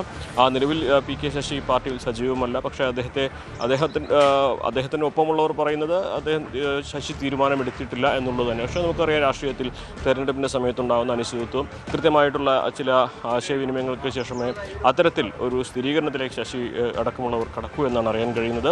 ഏറ്റവും പ്രധാനം, അദ്ദേഹം മത്സരിക്കുകയാണെങ്കിൽ PK ശശി അദ്ദേഹം UDFനൊപ്പം ഈ ഒരു പാർട്ടിയുടെ ഈ ഡെമോക്രാറ്റിക് ഈ സഖ്യത്തിൻ്റെ കൂടെ മത്സരിക്കുകയാണെങ്കിൽ സ്വാഭാവികമായിട്ടും അവിടെ പാലക്കാട് ജില്ലയിൽ പല ഇടങ്ങളിലും അത് ഇടതുപക്ഷത്തിന് തലവേദന ഉണ്ടാകുന്ന സാഹചര്യമായിരിക്കും. ഇതോടൊപ്പം തന്നെ പല പേരുകളും പറഞ്ഞു. നേരത്തെ രഞ്ജിത്ത് സൂചിപ്പിച്ച പ്രമീളയുടെ പേര്, അതേപോലെ VSന്റെ മുൻ VA ആയിരുന്ന സുരേഷിൻ്റെ പേര്, ഇവരുടെയൊക്കെ പേര് ഈ ഒരു നീക്കത്തിൻ്റെ ഭാഗമായി ഉയർന്നു കേൾക്കുന്നുണ്ട്. എന്തിനാണെങ്കിലും ഈ മാസം ഇത് സംബന്ധിച്ചുള്ള ഒരു ഔദ്യോഗികമായിട്ടുള്ള തീരുമാനത്തിലേക്ക് എത്തുമെന്നാണ് ഈ ഒരു കൂട്ടായ്മയ്ക്ക് നേതൃത്വം കൊടുക്കുന്നവർ വ്യക്തമാക്കിയിട്ടുള്ളത്. ഇതിലേറ്റവും പ്രധാനം VD സതീശൻ്റെ യാത്ര പാലക്കാടേക്ക് എത്തുമ്പോൾ അതിൽ PK ശശി പങ്കെടുക്കുമോ എന്നുള്ള ചോദ്യം തന്നെയാണ്. അങ്ങനെയാണെങ്കിൽ അതുണ്ടാക്കുന്നത് പാലക്കാട് ഇടതുപക്ഷത്തിന് ഒരു വലിയ ഒരു ഭീഷണിയായിരുന്ന സാഹചര്യം തന്നെയായിരിക്കും ഉണ്ടാവുക. എന്നിരുന്നാൽ തന്നെയും PK ശശിയെ ഒപ്പം നിർത്താനുള്ള നീക്കങ്ങളും പാർട്ടിയുടെ ഭാഗത്തുനിന്നും പുരോഗമിക്കുന്നുണ്ട്. അദ്ദേഹത്തെ തിരികെ ജില്ലാ കമ്മിറ്റിയിലേക്കും ജില്ലാ സെക്രട്ടറിയിലേക്കും ഉൾപ്പെടുത്തുന്നതിനെക്കുറിച്ചുള്ള ആലോചനകളും നടക്കുന്നുണ്ട് എന്ന വിവരവും വരുന്നുണ്ട്. എന്ന് തന്നെയാണെങ്കിലും വളരെ പ്രധാനപ്പെട്ടതാണ് PK ശശി ഉൾപ്പെടുന്നവർ ഈ ഒരു കൂട്ടായ്മയുടെ ഭാഗമായിട്ട് നിൽക്കുമോ എന്നുള്ള കാര്യം. എന്നാണെങ്കിലും ഈ കൂട്ടായ്മ യാഥാർത്ഥ്യമാകാൻ പോവുകയാണ്. കൊഴിഞ്ഞാമ്പാറയിൽ നേരത്തെ ഇടതുപക്ഷത്തിന് വലിയ തിരിച്ചടി ഉണ്ടാക്കിയ ആ ഒരു സഖ്യം, ആ ഒരു നീക്കം അത് ജില്ല മുഴുവൻ വ്യാപിപ്പിക്കുമ്പോൾ ഏതെല്ലാം മേഖലകളിൽ ഇടതുപക്ഷത്തിനത് ആ തിരിച്ചടി നൽകും എന്നുള്ളതാണ് അറിയേണ്ടത്. രഞ്ജിത്ത്, ഈ PK ശശി നമുക്കറിയാം അനുമോദ കഴിഞ്ഞ കുറേ കാലങ്ങളായി പാർട്ടിയുമായി അത്ര രസത്തിലല്ല. ശശിക്കായി വിവിധ മണ്ഡലങ്ങൾ മാറ്റിവെച്ചിട്ടുണ്ടെന്ന് വിവരം കൂടി പുറത്തു വരുന്നുണ്ട്. അത് ശശി തൻ്റെ നിലപാട് കൃത്യമായി വ്യക്തമാക്കിയിട്ടുണ്ട് എന്നാണോ? ഒപ്പം നമുക്കറിയാം ഇന്നലെ സുരേഷ് പറഞ്ഞത് പാർട്ടിയുടെ സംസ്ഥാന നേതൃത്വം തന്നോട് സംസാരിച്ചിട്ടുണ്ട് മലമ്പുഴയിൽ മത്സരിക്കുന്ന കാര്യത്തിൽ. അത്തരത്തിലൊരു സംസാരവും മറുപടിയുമൊക്കെ ആയോ ഇതിനകം? നീക്കുപോക്കുകൾ നടക്കുന്നുണ്ട്, ചർച്ചകൾ നടക്കുന്നുണ്ട് എന്നുള്ളത് സജീവമായിട്ട് തന്നെ നടക്കുന്ന ഒരു കാര്യമാണ്. PK ശശിയും സുരേഷിനെയൊക്കെ ഉൾപ്പെടുത്തിക്കൊണ്ടുള്ള അത്തരത്തിലൊരു നീക്കം നടത്തുമ്പോൾ സ്വാഭാവികമായിട്ടും അത് ഇടതുപക്ഷത്തിനുണ്ടാക്കുന്ന ഡാമേജ് പല മേഖലകളിലും വലുതായിരിക്കുമെന്ന തിരിച്ചറിവിൻ്റെ അടിസ്ഥാനത്തിൽ തന്നെ ഇവരെ ഒപ്പം നിർത്താനുള്ള ശ്രമങ്ങളും പാർട്ടിയിലെ ഒരു ഭാഗത്ത് നടക്കുന്നുണ്ട്. മിക്കവാറും ഇവിടെ ഏറ്റവും പ്രധാനപ്പെട്ട ജില്ലാ സെക്രട്ടറിയുമായിട്ട് അത്ര സൗഹൃദത്തിലല്ലാത്തവരാണ് ഈ ഒരു നീക്കത്തിന് മുൻകൈ എടുത്തിരിക്കുന്നത് എന്നുള്ളതാണ്. പക്ഷേ PK ശശിയെ അദ്ദേഹത്തിനെതിരായിട്ടുള്ള ആക്ഷേപങ്ങൾ മറ്റു പലതുമാണ്. അദ്ദേഹം കൃത്യമായിട്ട് മണ്ണാർക്കാട് മേഖലയിൽ UDF-ഉമായിട്ട് സൗഹൃദവും ബന്ധമൊക്കെ വെച്ച് പുലർത്തുന്ന ഒരു വ്യക്തി കൂടിയാണ്. അപ്പോൾ അദ്ദേഹത്തിൻ്റെ തീരുമാനം വളരെ പ്രധാനപ്പെട്ടതാകുന്നത് 3 മണ്ഡലങ്ങളിലധികം അദ്ദേഹം സ്വാധീനം ഉണ്ടാകും എന്ന സാഹചര്യത്തിലാണ്. നിലവിൽ അദ്ദേഹം തീരുമാനം ഒന്നും പ്രഖ്യാപിച്ചിട്ടില്ല എന്നതിൻ്റെ കാരണവും ഇവിടെ എന്തെല്ലാം തരത്തിലുള്ള ചർച്ചകൾ ഉണ്ടാകും, ഏതെല്ലാം നീക്കുപോക്കുകളുണ്ടാകും, തനിക്ക് പാർട്ടിയിൽ നഷ്ടമായ സ്ഥാനങ്ങൾ അത് തിരിച്ചു കിട്ടാനുള്ള സാഹചര്യമുണ്ടോ എന്നുള്ളത് കൂടിയൊക്കെ അറിഞ്ഞതിന് ശേഷമായിരിക്കും അത്തരത്തിലൊരു തീരുമാനത്തിലേക്ക് അദ്ദേഹം എത്തുക. എന്നാൽ അദ്ദേഹം ഒപ്പം നിൽക്കുമെന്നൊരു പ്രതീക്ഷയിലാണ് ഈ ഒരു കൂട്ടായ്മയ്ക്ക് നേതൃത്വം കൊടുക്കുന്നവർ. അതേസമയം PK ശശി അദ്ദേഹത്തിൻ്റെ നിലപാട് ഇനിയും പ്രഖ്യാപിക്കാനിരിക്കുന്നതേ ഉള്ളൂ എന്നുള്ളതാണ് പ്രധാനപ്പെട്ട ഒരു കാര്യം. TV അനുമോദാണ് വിവരങ്ങൾ പങ്കുവച്ചത്. ലോകകപ്പ് 2020 ക്രിക്കറ്റ് ടൂർണമെന്റ് പുരോഗമിക്കുകയാണ്. ഇതിനിടയിൽ ചില കൗതുകകരമായ രസകരമായ ചില കണക്കുകൾ കൂടി പുറത്തു വരുന്നത്. അതായത് ക്രിക്കറ്റ് ലോകത്തെ സമ്പന്നർ ആരാണ് എന്നുള്ളതാണ്. വിരാട് കോഹ്ലിയും രോഹിത് ശർമ്മയും വിരമിച്ച ശേഷം നടക്കുന്ന ആദ്യ 2020 ലോകകപ്പ് കൂടിയാണ് ഇപ്പോൾ നടക്കുന്നത്. ഈ അതിസമ്പന്നർ എന്ന കണക്കിൽ ഇന്ത്യൻ ടീമിലെ 5 പേർ കൂടി ഉണ്ട് എന്നത് ഏറ്റവും പ്രധാനപ്പെട്ട കാര്യമാണ്. മലയാളി താരം സഞ്ജു സാംസണും ഇതിൽ ഉൾപ്പെടുന്നു എന്നുള്ളത് മലയാളികൾക്ക് അഭിമാനിക്കാവുന്ന ഒരു കാര്യമാണ്. ഇതിൽ 10 കോടീശ്വരന്മാർ ആരൊക്കെയാണ് എന്ന് നമുക്ക് ആദ്യം ഒന്ന് പരിശോധിക്കാം. 10ാം സ്ഥാനത്ത് മാർക്കസ് സ്റ്റോയിൻസ് അതിസമ്പന്നരുടെ പട്ടികയിലുള്ള ആളാണ്. 45.7 കോടി ഡോളറാണ് മാർക്കസ് സ്റ്റോയിൻസിൻ്റെ സമ്പാദ്യം എന്നുള്ളത്. വിവിധ ടൂർണമെൻറ്റുകളിൽ പങ്കെടുത്ത് വിവിധ ക്ലബ്ബ് കൗണ്ടി ലീഗുകളിൽ പങ്കെടുത്താണ് സ്റ്റോയിൻസ് ഈ പണം ഉണ്ടാക്കിയത് എന്നുള്ളതാണ്. 40.7 കോടി രൂപയാണ് 10ാം സ്ഥാനത്തുള്ള താരത്തിൻ്റെ ആസ്തി. സ്ഥിരതയാർന്ന പ്രകടനവും ഫ്രാഞ്ചൈസി ക്രിക്കറ്റിലെ സാന്നിധ്യമൊക്കെയാണ് സ്റ്റോയിൻസിനെ സാമ്പത്തികമായി ഇത്രത്തോളം മുൻനിരയിൽ എത്തിച്ചത് എന്നുള്ളതാണ് കണക്ക് പുറത്തു വരുന്നത്. 9ാം സ്ഥാനത്ത് ടിം ഡേവിഡ് എന്നത് ഓസ്ട്രേലിയൻ താരം തന്നെയാണ്. ടിം ഡേവിഡിൻ്റെ ആസ്തി 49.8 കോടി രൂപയാണ് എന്നുള്ളതാണ്. ആധുനിക ക്രിക്കറ്റിലെ ഏറ്റവും മികച്ച ഫിനിഷർമാരിൽ ഒരാൾ കൂടിയാണ് ടിം ഡേവിഡ് എന്ന് മനസ്സിലാക്കണം. വിവിധ രാജ്യങ്ങളിലെ 2020 ലീഗുകളിലൂടെയാണ് താരത്തിൻ്റെ സമ്പാദ്യം ഇത്രയധികം വർദ്ധിക്കുകയും മറ്റും ചെയ്തത്. 8ാം സ്ഥാനത്ത് നമ്മുടെ അഭിമാനം കൂടിയായ മലയാളി സഞ്ജു സാംസൺ ആണ് എന്നുള്ളതാണ്. 53.9 കോടിയാണ് സഞ്ജുവിൻ്റെ സമ്പാദ്യം. 8ാം സ്ഥാനത്താണ് സഞ്ജു ഉള്ളത്. അത് IPL-ൽ നമുക്കറിയാം 18 കോടി രൂപയൊക്കെയാണ് സഞ്ജുവിൻ്റെ ഓരോ വർഷത്തെയും പ്രതിഫലം. ചെന്നൈ സൂപ്പർ കിങ്സിലാണ് ഇപ്പോൾ സഞ്ജു കളിക്കുന്നത്. ദീർഘകാലം രാജസ്ഥാൻ്റെ ഭാഗമായിരുന്നു. വലിയ ആരാധക പിന്തുണയുള്ള താരമാണ്. നിരവധി ബ്രാൻഡുകളുടെ അംബാസഡർ കൂടിയാണ് സഞ്ജു എന്നുള്ളതും സഞ്ജുവിനെ അതിസമ്പന്നനാക്കാൻ സഹായിച്ചു. 7ാം സ്ഥാനത്ത് ഇഷാൻ കിഷനാണ്. ഇഷാൻ കിഷൻ്റെ സമ്പാദ്യം 52.1 കോടി ഇന്ത്യൻ രൂപയാണ്. അടുത്ത സമയത്താണ് ഇഷാൻ വീണ്ടും ടീമിലെ സാന്നിധ്യം ഉറപ്പിച്ചത്. കഴിഞ്ഞ കുറേ നാളുകളായി ടീമില്ലായിരുന്നു. പക്ഷേ IPL-ലൊക്കെ മികച്ച പ്രകടനം കാഴ്ചവെക്കുന്ന വിക്കറ്റ് കീപ്പർ താരം കൂടിയാണ് ഇഷാൻ. വീണ്ടും ഉജ്ജ്വല ബാറ്റിങ്ങിലൂടെ ടീമിലേക്ക് തിരിച്ചെത്തി. തുടർന്ന് ഇഷാൻ്റെ സമ്പാദ്യത്തിൽ കാര്യമായ വർധനവ് ഉണ്ടാകുമെന്നാണ് മനസ്സിലാക്കേണ്ടത്. പല മത്സരങ്ങളിലും ഇഷാൻ സെഞ്ചുറി അടക്കം അടുത്ത കാലത്ത് നേടി വലിയ മുന്നേറ്റം ഉണ്ടാക്കിയിട്ടുണ്ട്. ഇനി കുറച്ച് വർഷങ്ങൾക്കകം ഇഷാന്റെ സമ്പാദ്യം ഇരട്ടിയാകുമെന്നുള്ള സൂചനകൾ കൂടി ക്രിക്കറ്റ് വിദഗ്ധർ പുറത്തുവിടുന്നുണ്ട്. 6ാം സ്ഥാനത്ത് ഇന്ത്യയുടെ 2020 ക്യാപ്റ്റൻ സൂര്യകുമാറാണ്. 66.4 കോടി രൂപയാണ് സൂര്യകുമാറിൻ്റെ ആസ്തി. ഇന്ത്യൻ 2020 ടീമിൻ്റെ ക്യാപ്റ്റനാണ്. IPL മുംബൈ ഇന്ത്യൻസിൽ നിന്ന് ഏതാണ്ട് 16.35 കോടി രൂപ ഓരോ വർഷവും സൂര്യകുമാർ കൈപ്പറ്റുന്നുണ്ട്. കൂടാതെ വിവിധ കമ്പനികളുടെ ബ്രാൻഡ് അംബാസഡർ കൂടിയാണ് സൂര്യകുമാർ. ക്വിന്റൻ ഡീകോക്ക് ദക്ഷിണാഫ്രിക്ക അതിസമ്പന്നരുടെ പട്ടികയിൽ 5ാം സ്ഥാനത്ത് ഉണ്ട്. 66.4 കോടി രൂപയാണ് ക്വിന്റൻ ഡീകോക്കിൻ്റെ സമ്പാദ്യം. കൂടുതലും IPL മത്സരങ്ങളിൽ നിന്നാണ് ക്വിന്റൻ ഡീകോക്ക് എന്ന വിക്കറ്റ് കീപ്പർ ബാറ്റർ വാങ്ങിയിട്ടുള്ളത്. നേരത്തെ വിരമിക്കൽ പ്രഖ്യാപനമൊക്കെ നടത്തിയിരുന്നു. അത് പിൻവലിച്ച് വീണ്ടും ലോകകപ്പിലേക്ക് എത്തിയിരിക്കുകയാണ്. മറ്റ് പല ലീഗുകളിലും IPL മാത്രമല്ല മറ്റ് പല ലീഗുകളിലും ഇംഗ്ലണ്ടിലും ദക്ഷിണാഫ്രിക്കയിലും ഇട നടക്കുന്ന നിരവധി ലീഗുകളിലെ സജീവ സാന്നിധ്യമാണ് ക്വിന്റൻ ഡീകോക്ക്. ക്വിന്റൻ ഡീകോക്കിൻ്റെ സമ്പാദ്യം 66.4 കോടി രൂപയാണ്. ജസ്പ്രീത് ബുംറ 4ാം സ്ഥാനത്തുണ്ട്. 74.7 കോടി രൂപയാണ് ജസ്പ്രീത് ബുംറയുടെ സമ്പാദ്യം. നമുക്കറിയാം ലോകത്തിലെ ഏറ്റവും വലിയ ഫാസ്റ്റ് ബോളർമാരിൽ ഒരാൾ, ഇന്ത്യയുടെ 1ാം നമ്പർ ഫാസ്റ്റ് ബോളർ കൂടിയാണ് ജസ്പ്രീത് ബുംറ. 3ാം സ്ഥാനത്തുള്ളത് ജോസ് ബട്ട്ലറാണ്. 83 കോടി രൂപയാണ് ജോസ് ബട്ട്ലറുടെ സമ്പാദ്യം. ജോസ് ബട്ട്ലർ രാജസ്ഥാൻ താരമായിരുന്നു. മലയാളികൾക്കും ഏറെ പ്രിയപ്പെട്ട ഒരു ആൾ കൂടിയാണ്. 15 കോടി രൂപയ്ക്കാണ് ഗുജറാത്ത് ജയൻസിൽ നിന്നും ഇപ്പോൾ ജോസ് ബട്ട്ലർ വരുമാനമായി വാങ്ങുന്നത്. ഹാർദിക് പാണ്ഡ്യയാണ് ഇന്ത്യയുടെ വളരെ പ്രധാനപ്പെട്ട ഐക്കൺ താരം. ഹാർദിക് പാണ്ഡ്യ 91.3 കോടി രൂപയായി പട്ടികയിൽ 2ാം സ്ഥാനത്താണ്. IPL വലിയ പ്രകടനങ്ങൾ കാഴ്ചവെക്കുന്നു. ഒപ്പം ഇന്ത്യൻ ടീമിലും വലിയ തോതിലുള്ള അറ്റാക്കിംഗ് ബാറ്റ്സ്മാൻ കൂടിയാണ് Hardik Pandya. Glenn Maxwell IPL തുടങ്ങിയ കാലം മുതൽ IPLയുടെ സാന്നിധ്യമാണ് ഗ്ലെൻ മാക്സ്വെല്. 116.2 കോടി രൂപയായി 1ാമത്തെ സ്ഥാനത്ത് ഗ്ലെൻ മാക്സ്വെൽ എന്ന അത്ഭുത താരമാണ് എന്നാണ് ഏറ്റവും പ്രധാനം. 100 കോടി രൂപ ആസ്തിയുള്ള ഏക താരവും ഗ്ലെൻ മാക്സ്വെലാണ്. നിരവധി കരാറുകളുണ്ട്. ആഗോള 2020 ലീഗിലുണ്ട്. നിരവധി കമ്പനികളുടെ ബ്രാൻഡ് അംബാസഡർ കൂടിയാണ് ഗ്ലെൻ മാക്സ്വെൽ. ഇതാണ് അതിശയകരമായ അത്ഭുതകരമായ കൗതുകമുണർത്തുന്ന ക്രിക്കറ്റ് ലോകത്തെ കണക്ക്. നമുക്ക് 9 മണി വാർത്ത പൂർത്തിയാക്കാം.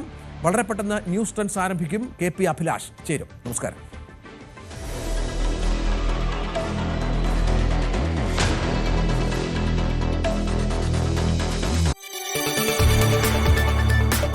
കൂടുതൽ വാർത്തകൾക്ക് News 18 Keralam YouTube channel subscribe ചെയ്യുക.